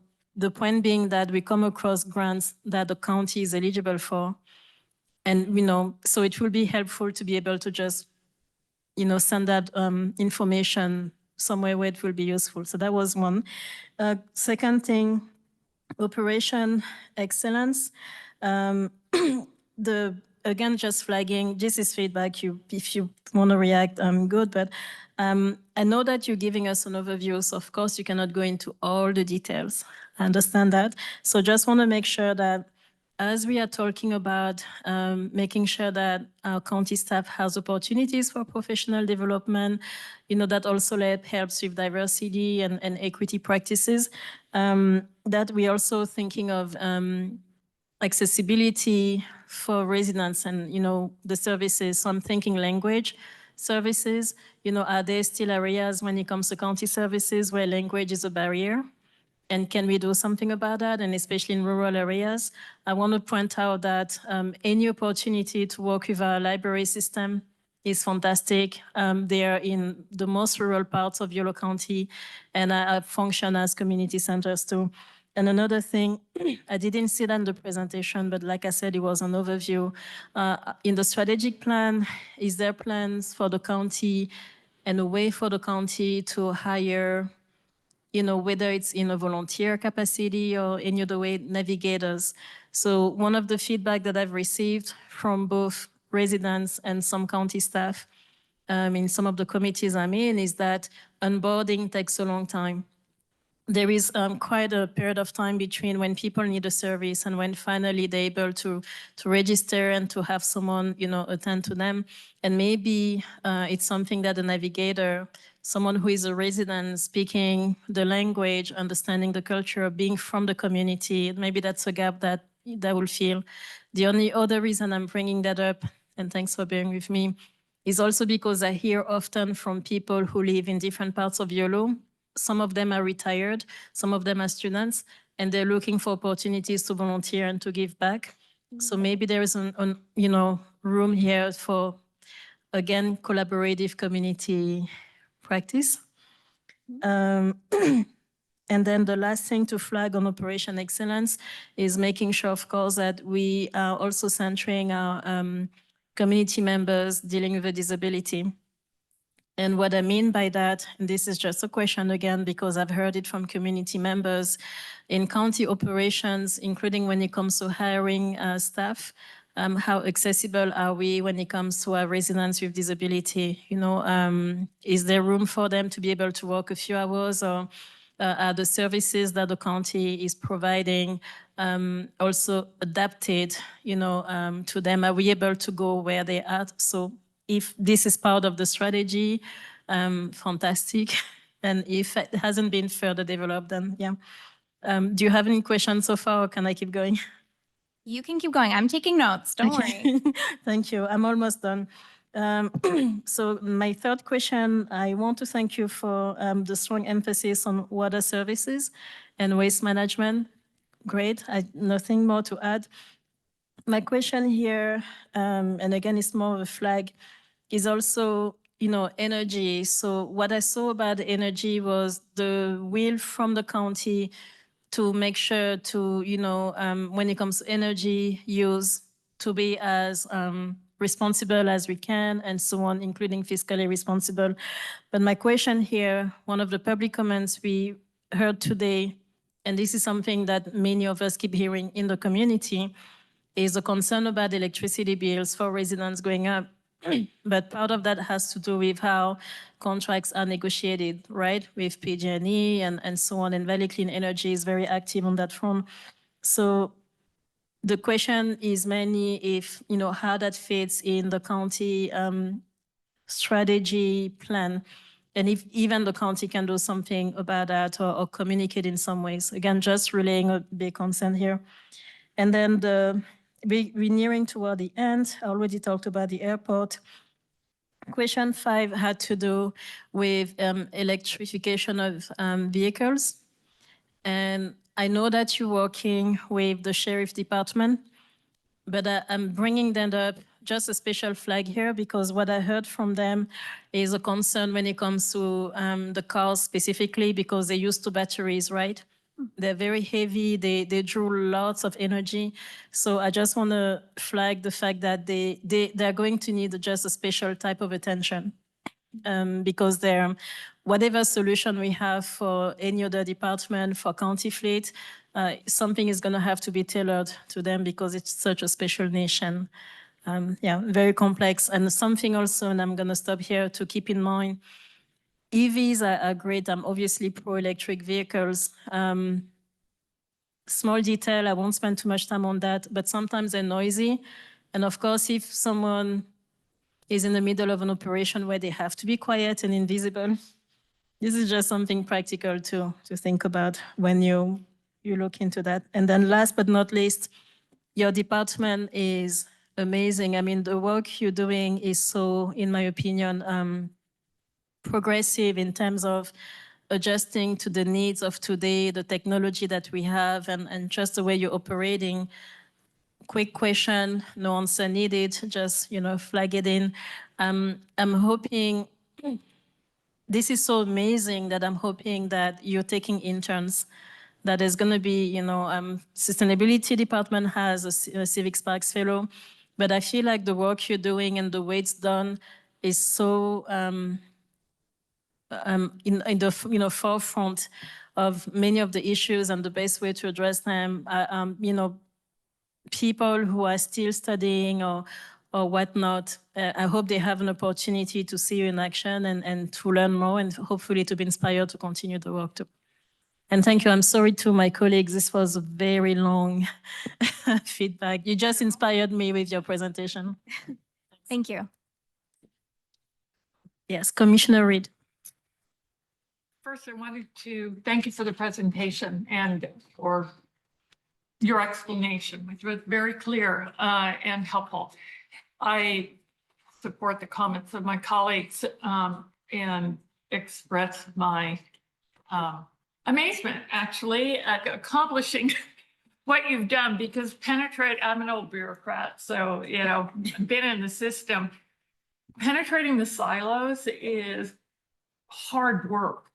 Not sufficiently done across any level of government, in my opinion. And one thing that climate change has done is force people into understanding the complexities and the interaction of the issues in which we engage ourselves.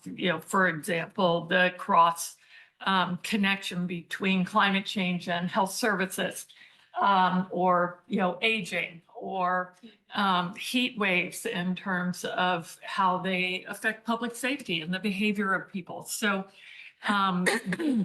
this is a really hard thing to do, especially with respect to a budget constrained system where collaboration is usually the last thing, and coordinate the last thing that somebody wants to do. They just want to clear their desk. They don't want to converse and find out what's going on someplace else, or to cross-fertilize the thought process or getting something done. They view it as slowing things down. The flip side of that is the benefits of cross-collaboration are to become more resource efficient and more effective in how things are done. So keep doing it. You know, it's not perfect yet, but this is such a great start. And I'm glad the Climate Action and Adaptation Plan has been embraced into the process. I think it's really an example of forcing people to cross-connect the issues. I'm known for being a picky editor, so I did want to point out that under operational excellence, you have one non-parallel construction in your last bullet. Yes, I noticed that too. Yeah, there are a few others on this page. It's in the closet. Yes, I am. So you might want to correct that for all the academic proofreaders out there at UC Davis, et cetera. I'm a little bit in this, am I wrong, or this is not the same presentation that was in the materials that were received earlier? Because I feel like I read something different.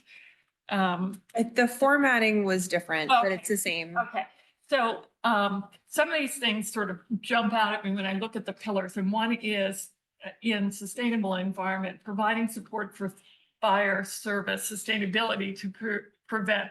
It just seems so specific and not as sort of integrative as some of the other comments are.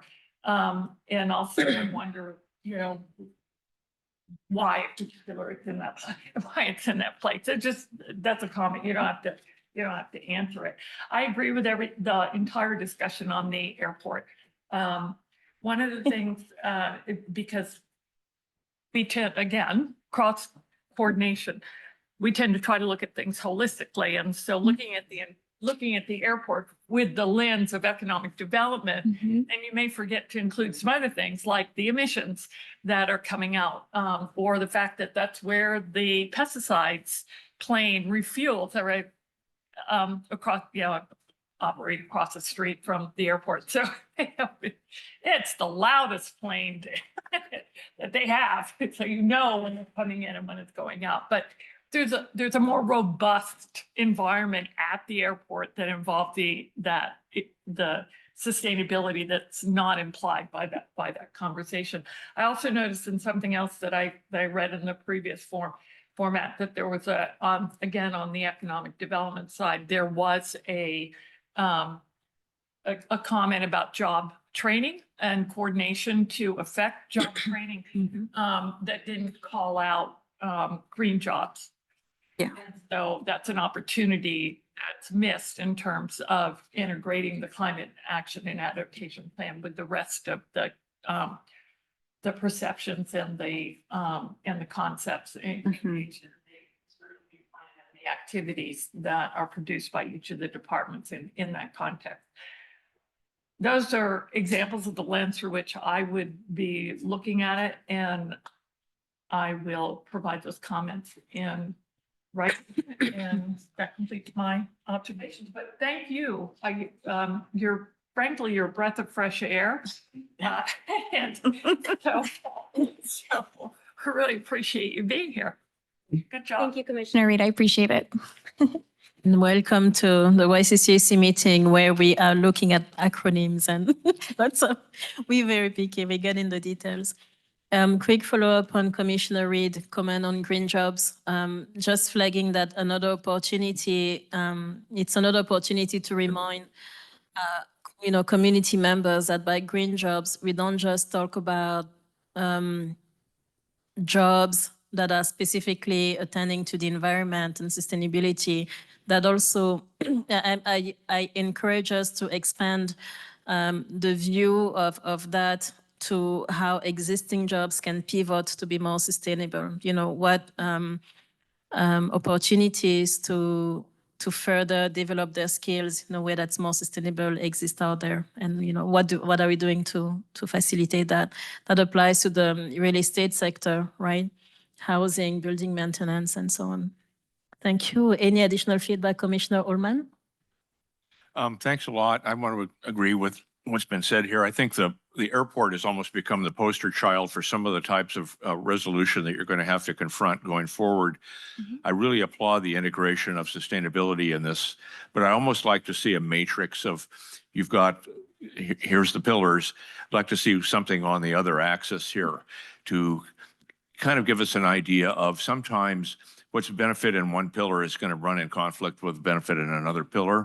And I would simply say, from my perspective, that climate change and GHG reduction should take priority. And I'm not going to say we have to enforce that in all cases, but you can certainly see examples where revenue generation or other forms of business activity might have to be adapted to meet climate goals.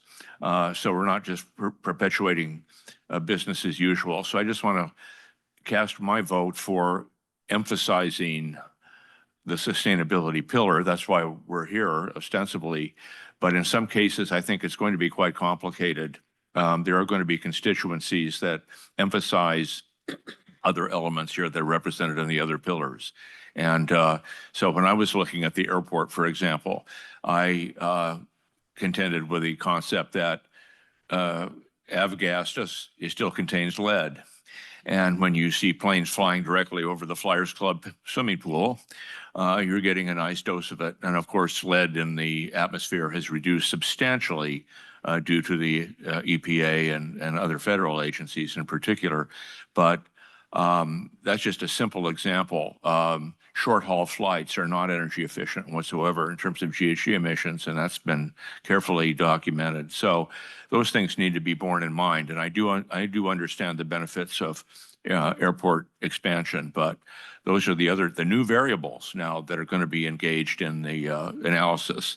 So it's really trend-setting, and I really applaud you for doing it. I think it's very exciting, and it's going to be quite challenging at the same time. But anyway, that sums up my position on that one. And there'll be plenty of others. Before Commissioner Kim takes the mic, just a reminder, so it is 6:06, so we are nearing the end of this item, so we can end on time. See, Commissioner Kim. Yes, just really quick. So to go a little deeper from what Commissioner Ullman said, number one, I was counting all the strategies. I'm realizing when I first saw the presentation, it seemed like there were only 8 strategies relevant to climate. I actually counted 17.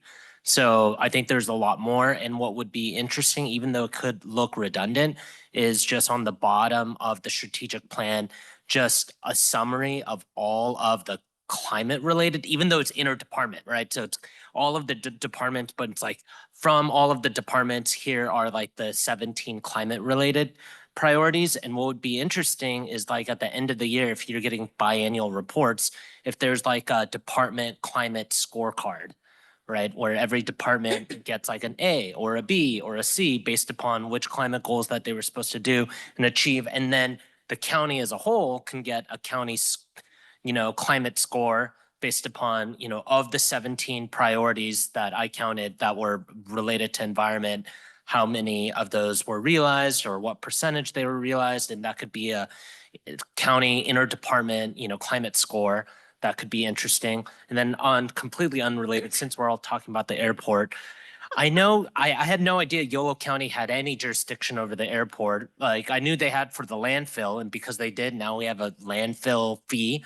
What about the Yolo County airport fee, right? Because every time a plane flies, that's a lot of, all kinds of things that probably can be problematic. So we have a fee, unless you have an electric airplane, but for everybody else, some kind of fee, and that funding goes to the sustainability, project funding for CAP. Okay, thanks. Thank you, Commissioner Kim. Cindy, did you want to react before? I know we're running short on time, but I just wanted to say thank you very much for all of the input. I promise I'm a good student. You know, I took all my notes very diligently. I can be reached. So, you know, after this presentation, if you would like to email me or give me a call, I'm very accessible and I'm happy to speak with you. So please don't hesitate. Thank you. And I will work on your comments and I will do my due diligence in this work. So again, thank you. Before you go, we're going to take public comments. Of And then- course. yeah, and then we're going to close the item. Is there any public comments?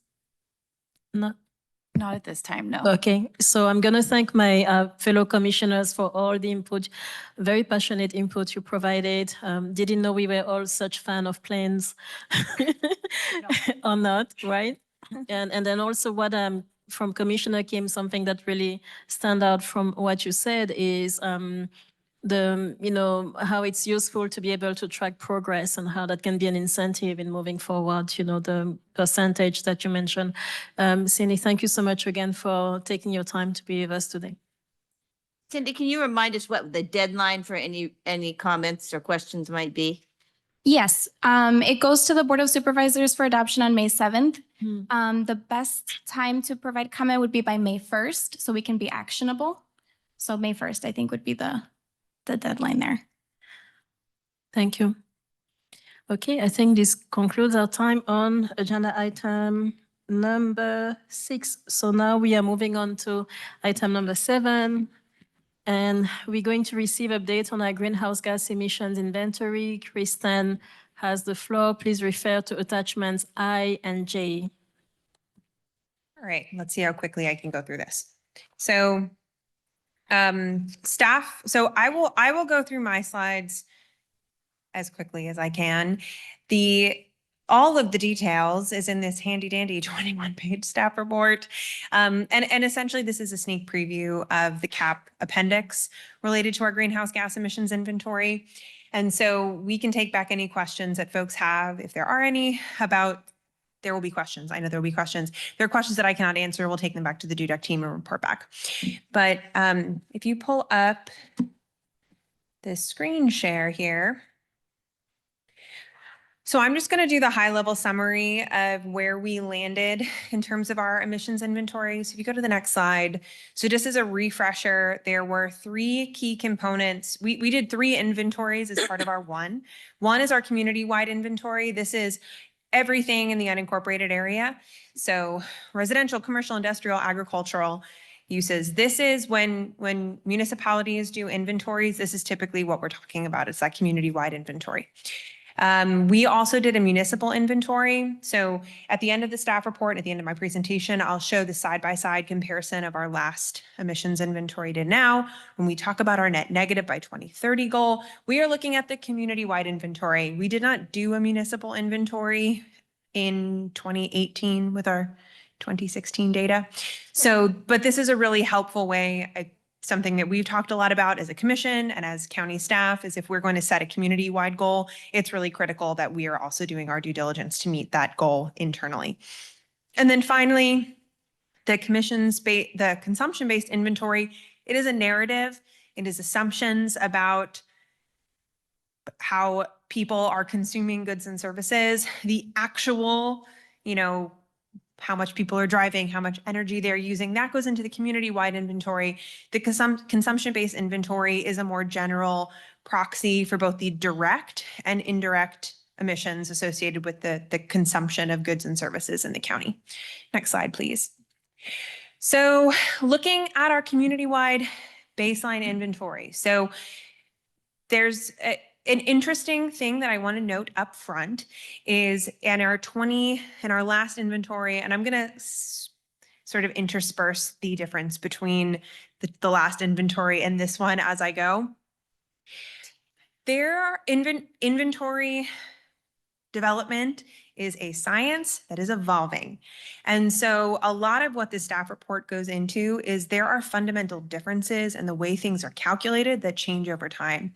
And so our last version of our inventory, and something that I have been saying, I said it on April 9th when I went to the Board of Supervisors because I did not have these numbers in front of me, is transportation is always our #1 thing.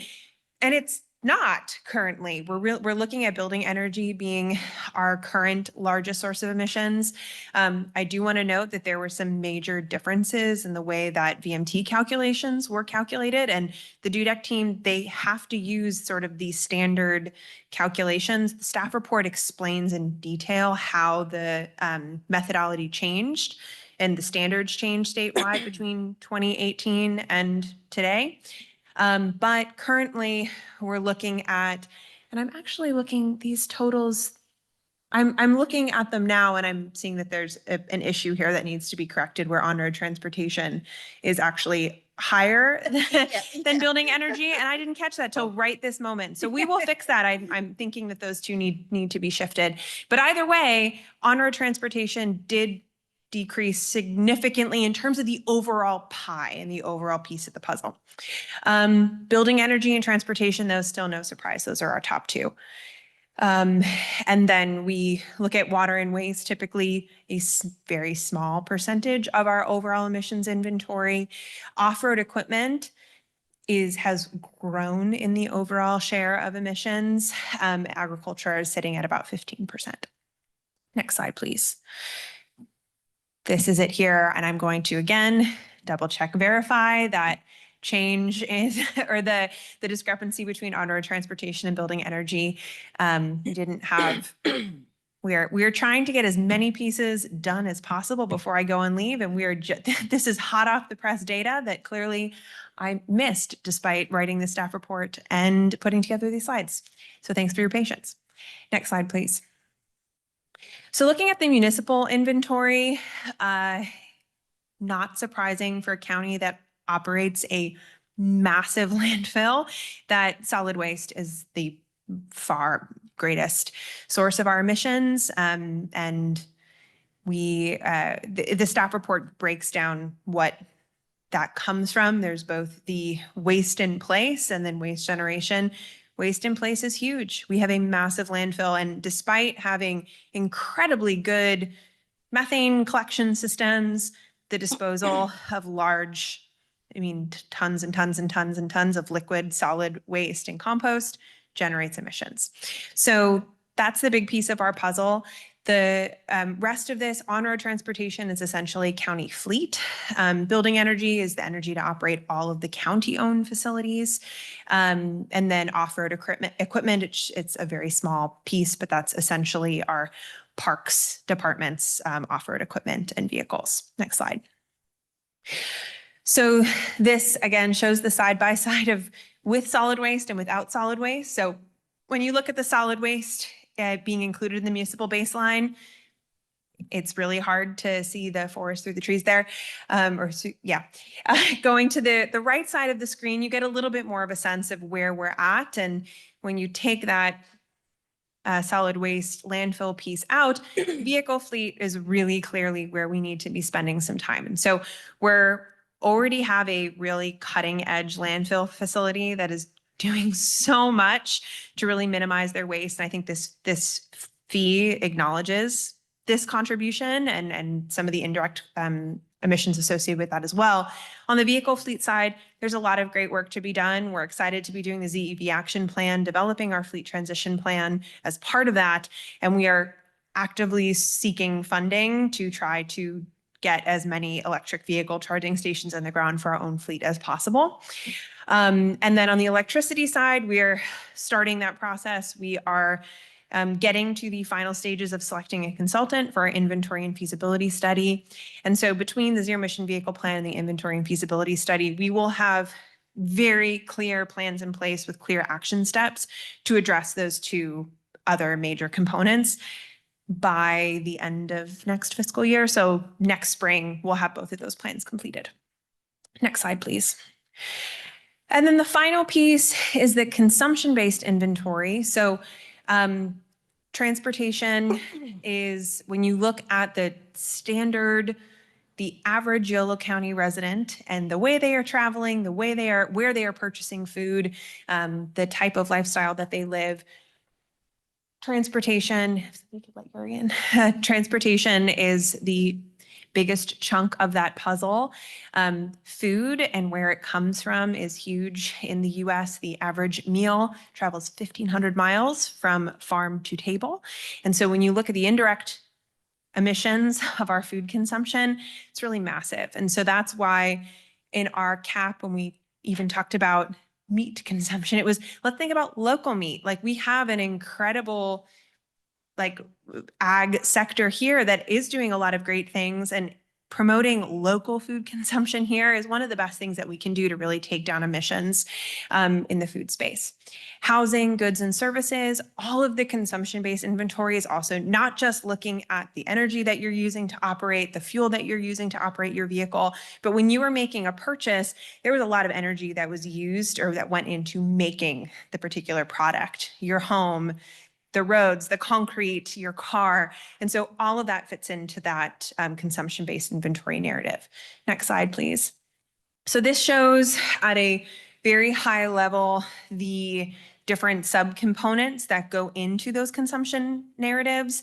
There are a lot of tools out there that make this very easy to do and for our community members to see how their choices, the types of products that they purchase, what the indirect emissions are associated with that. And so this is one of the pieces that we're really, all of these elements, the community-wide, the municipal, and the consumption-based inventory will all go into the CAP tracking dashboard that we'll be creating. So community members will be able to see progress on the two actual inventories. And then we're hoping to have some interconnection to these other tools that develop these consumption-based inventory assessments so that a community member can plug in some of their patterns and see, oh, wow, I can tweak these different decisions that I'm making, and this is how my own consumption-based inventory changes. So we don't need to recreate the wheel on this, which is great, but we are really excited to have a tool that can have that interconnection with those other tools that spit out these numbers for us. Next slide, please. And so then again, this shows the confirmation that transportation is the biggest. I will fix that other slide and make sure that that's corrected in the staff report as well. So we did see a decrease in our transportation sector. One of the things that is interesting about building energy, and I want to talk about this because on the surface, a 48% increase in building energy is challenging. So the overall energy use went down between 2016 and 2022. And we were looking at there's been a huge uptake in solar, home energy efficiency programs. The main difference was in 2016, from 2016 to 2022, the major change that happened was in 2016, the assumption was 100% of energy came from PG&E. In 2022, 100% of energy came from Valley Clean Energy. And in 2022, going back a few years, Valley Clean Energy in setting up their energy contracts has really taken the long game. PG&E has a ton of RECs in their portfolio that keep their greenhouse gas emissions intensity low relatively. Valley Clean Energy in 2022 were in the process of developing their actual local renewable projects. Their board chose to not invest in RECs in favor of actually developing a true clean energy portfolio. Looking at what this number would be today, if we were actually using 2024 data, not 2022 data, this number would be, we would see a significant decrease in our energy use between 2016 and 2022. And so we clarified some of that in the staff report, and I think really want to acknowledge the great work that Valley Clean Energy has been doing to actually make real progress in the energy efficiency space. And so I think that gives me a lot of excitement and a lot of hope, particularly as VCE is looking to have an actual 100% renewable portfolio in the coming years. Already we're seeing that their greenhouse gas intensity in 2024 is significantly lower than that of PG&E's. And then we're only going to be moving in a better direction. So the next time we do this, it is going to look very, very different in the building energy space, but wanted to clarify that since on its surface that I think might raise some flags. Water and wastewater, one of the biggest increases there. This is also in the staff report, but just wanted to highlight that the statewide methodology for some of where water emissions come from changed. So some of that water use previously was in agriculture. It got moved from agriculture into water, things like agricultural pumping wells. And so that makes this jump in it. We were kind of laughing with the GJ saying like, wow, a 6,500% increase looks great. The reality is the methodology changed, and that's why we don't want to, this is not what we're going to lead with when we talk about this. We really want to look at here are our true numbers today, and let's work from there. Just because of the science changing of how these inventories are done, I just wanted to highlight a few of those changes. But Could I interrupt for just a second? Yeah. Ask you the extent to which any of these numbers was affected by COVID? So we purposefully, that's a great question. We purposefully used 2022 data, not 2021 for that reason. And that's why this is so delayed in getting out, because it takes in some cases a full year for 2022 data to become available. So we were collecting data until December of this year. So, I mean, there was still a COVID decrease in 2022 for sure. It was significantly worse in 2021. And so as much as possible, we said we're not touching 2021 data, and the delay felt worth it for that. But we'll have to see. I mean, I think that there are some cases where we are just now seeing, like in the transportation space, VMT and commuting is just getting back now to what it was pre-COVID. And it took several years. And so we are planning to do, we're not going to wait another 6 years before we do our next inventory. We're going to be doing them, I think, probably every other year is what we're going to be aiming for moving forward. And so we're going to have much clearer benchmarks moving forward. Thank you. Do you want to keep going? Next slide. Questions. Great timing. Any questions? Thank you again, Christine, for the presentation. Commissioner Ullman.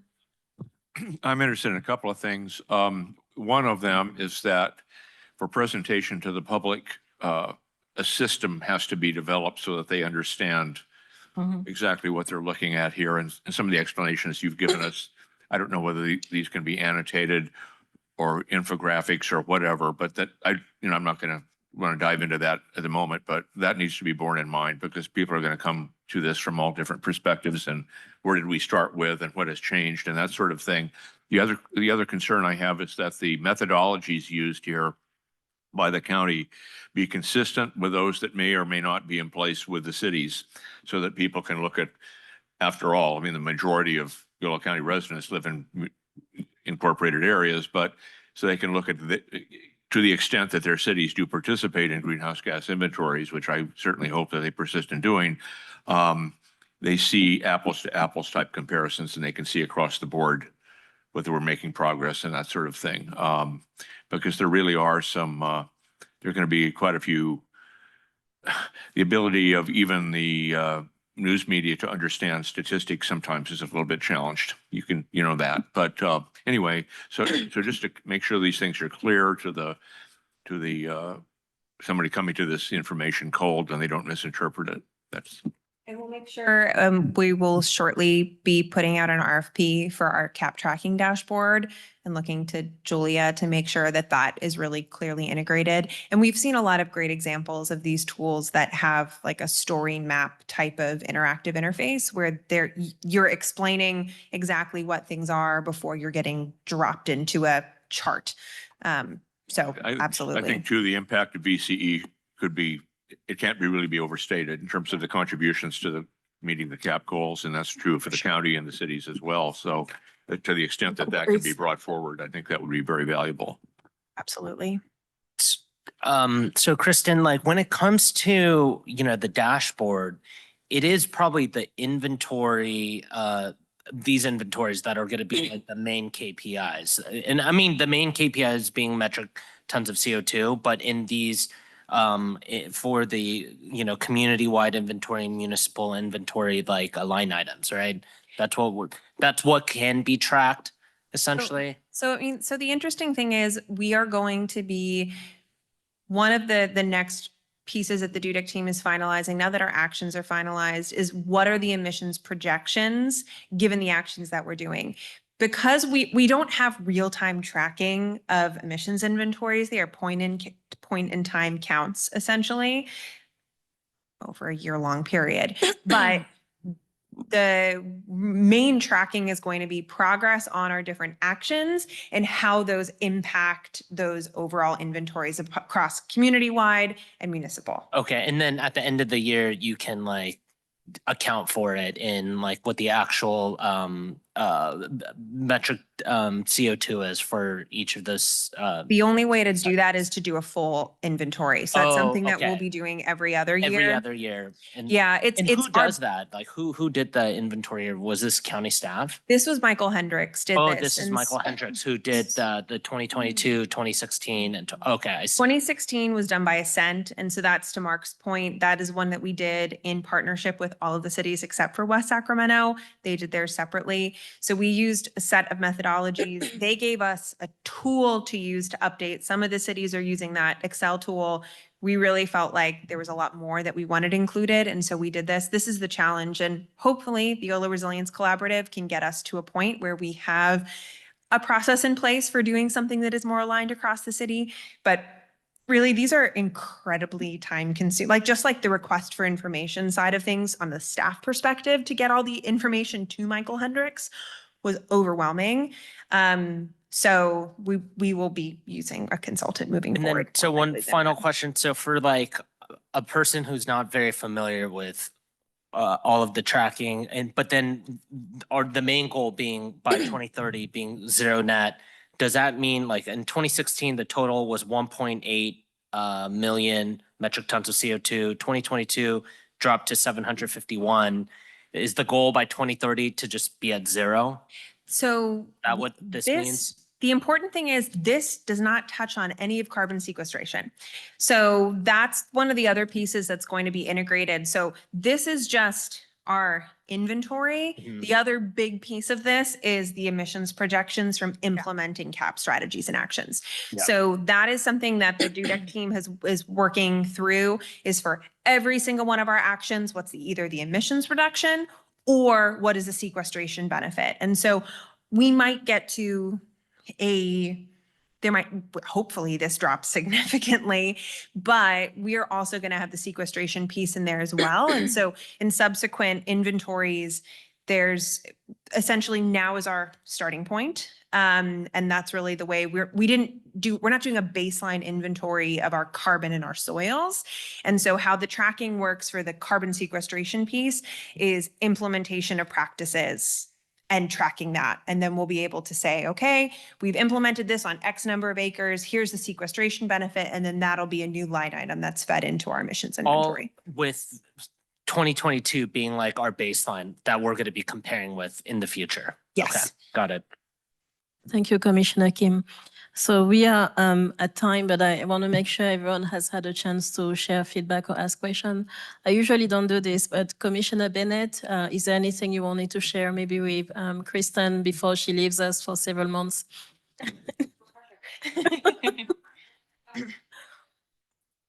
You mean in general and not about the inventory? Yes, about the topic, the presentation. About the inventory. I threw in, yeah, I threw in the other piece just, you know. Mhm. About the inventory, I think. Yeah. Yeah, I was hoping that I would see a bit more connection between what I think see how changes in the actions and things that happen will actually affect these numbers. And so far I would feel a little bit challenged to be able to see how that's going to happen, especially like for some of the estimates, they're really based on averages. So one example that is kind of a small sector probably, but is livestock. And it's just, you count up how many livestock there are, and there's a number that says, this is about the emissions from that. And so that number will just go up and down by how many livestock there is. But let's say all the farmers in Yolo County started giving the cattle kelp extract and they stopped emitting as much per livestock head as this is saying. How will we measure that? And I'm just feeling like for a lot of these, it might be better to go out and see, we installed this many charging stations and this many people used it and they were used 100% of the time. And before we didn't have any charging stations. So we can say that this particular action eliminated this many tons of carbon equivalent. That it might actually be, in looking at the comparisons with 2016 and 2022, so many of the changes were massively because of methodology changes and policy changes, how Valley Clean Energy changed its mix and so forth. So that it starts dwarfing, it seems like, anything that you can say about what the actions took place. So I'm just wondering about using it in a try like this. It might, especially when you're talking about how time consuming it is and how massive it is, that So to be clear, all of that is going to be in the cap. That's just a different chapter. So the emissions inventory that's the only way to do the only way to develop an inventory, like looking at our soils, for example, short of actually buying $1 million equipment where you're doing real-time soil sampling, the only way to get an emissions inventory and develop a baseline is to use averages. And it's an imperfect science, but that's the purpose of having those emissions projections that I mentioned that is going to be integrated into the cap tracking dashboard and is a other massive chapter of the Climate Action and Adaptation Plan is tracking progress across each one of the emissions, across each one of our actions. And for example, in developing those projection scenarios, one of the questions that the DUDEC team had for me was, how many charging stations has the county installed in this many places? I mean, that is sort of what we are getting down to. So all of that is integrated into the process. The process of we have to have a baseline. We have to have something to start from, but a lot of the county staff tracking time moving forward is in tracking the actual progress and actual adoption of practices. All of the emissions benefits challenges of doing that is all going to be called out in the cap, and then the inventory and those action tracking are going to be joined together moving forward in that cap dashboard.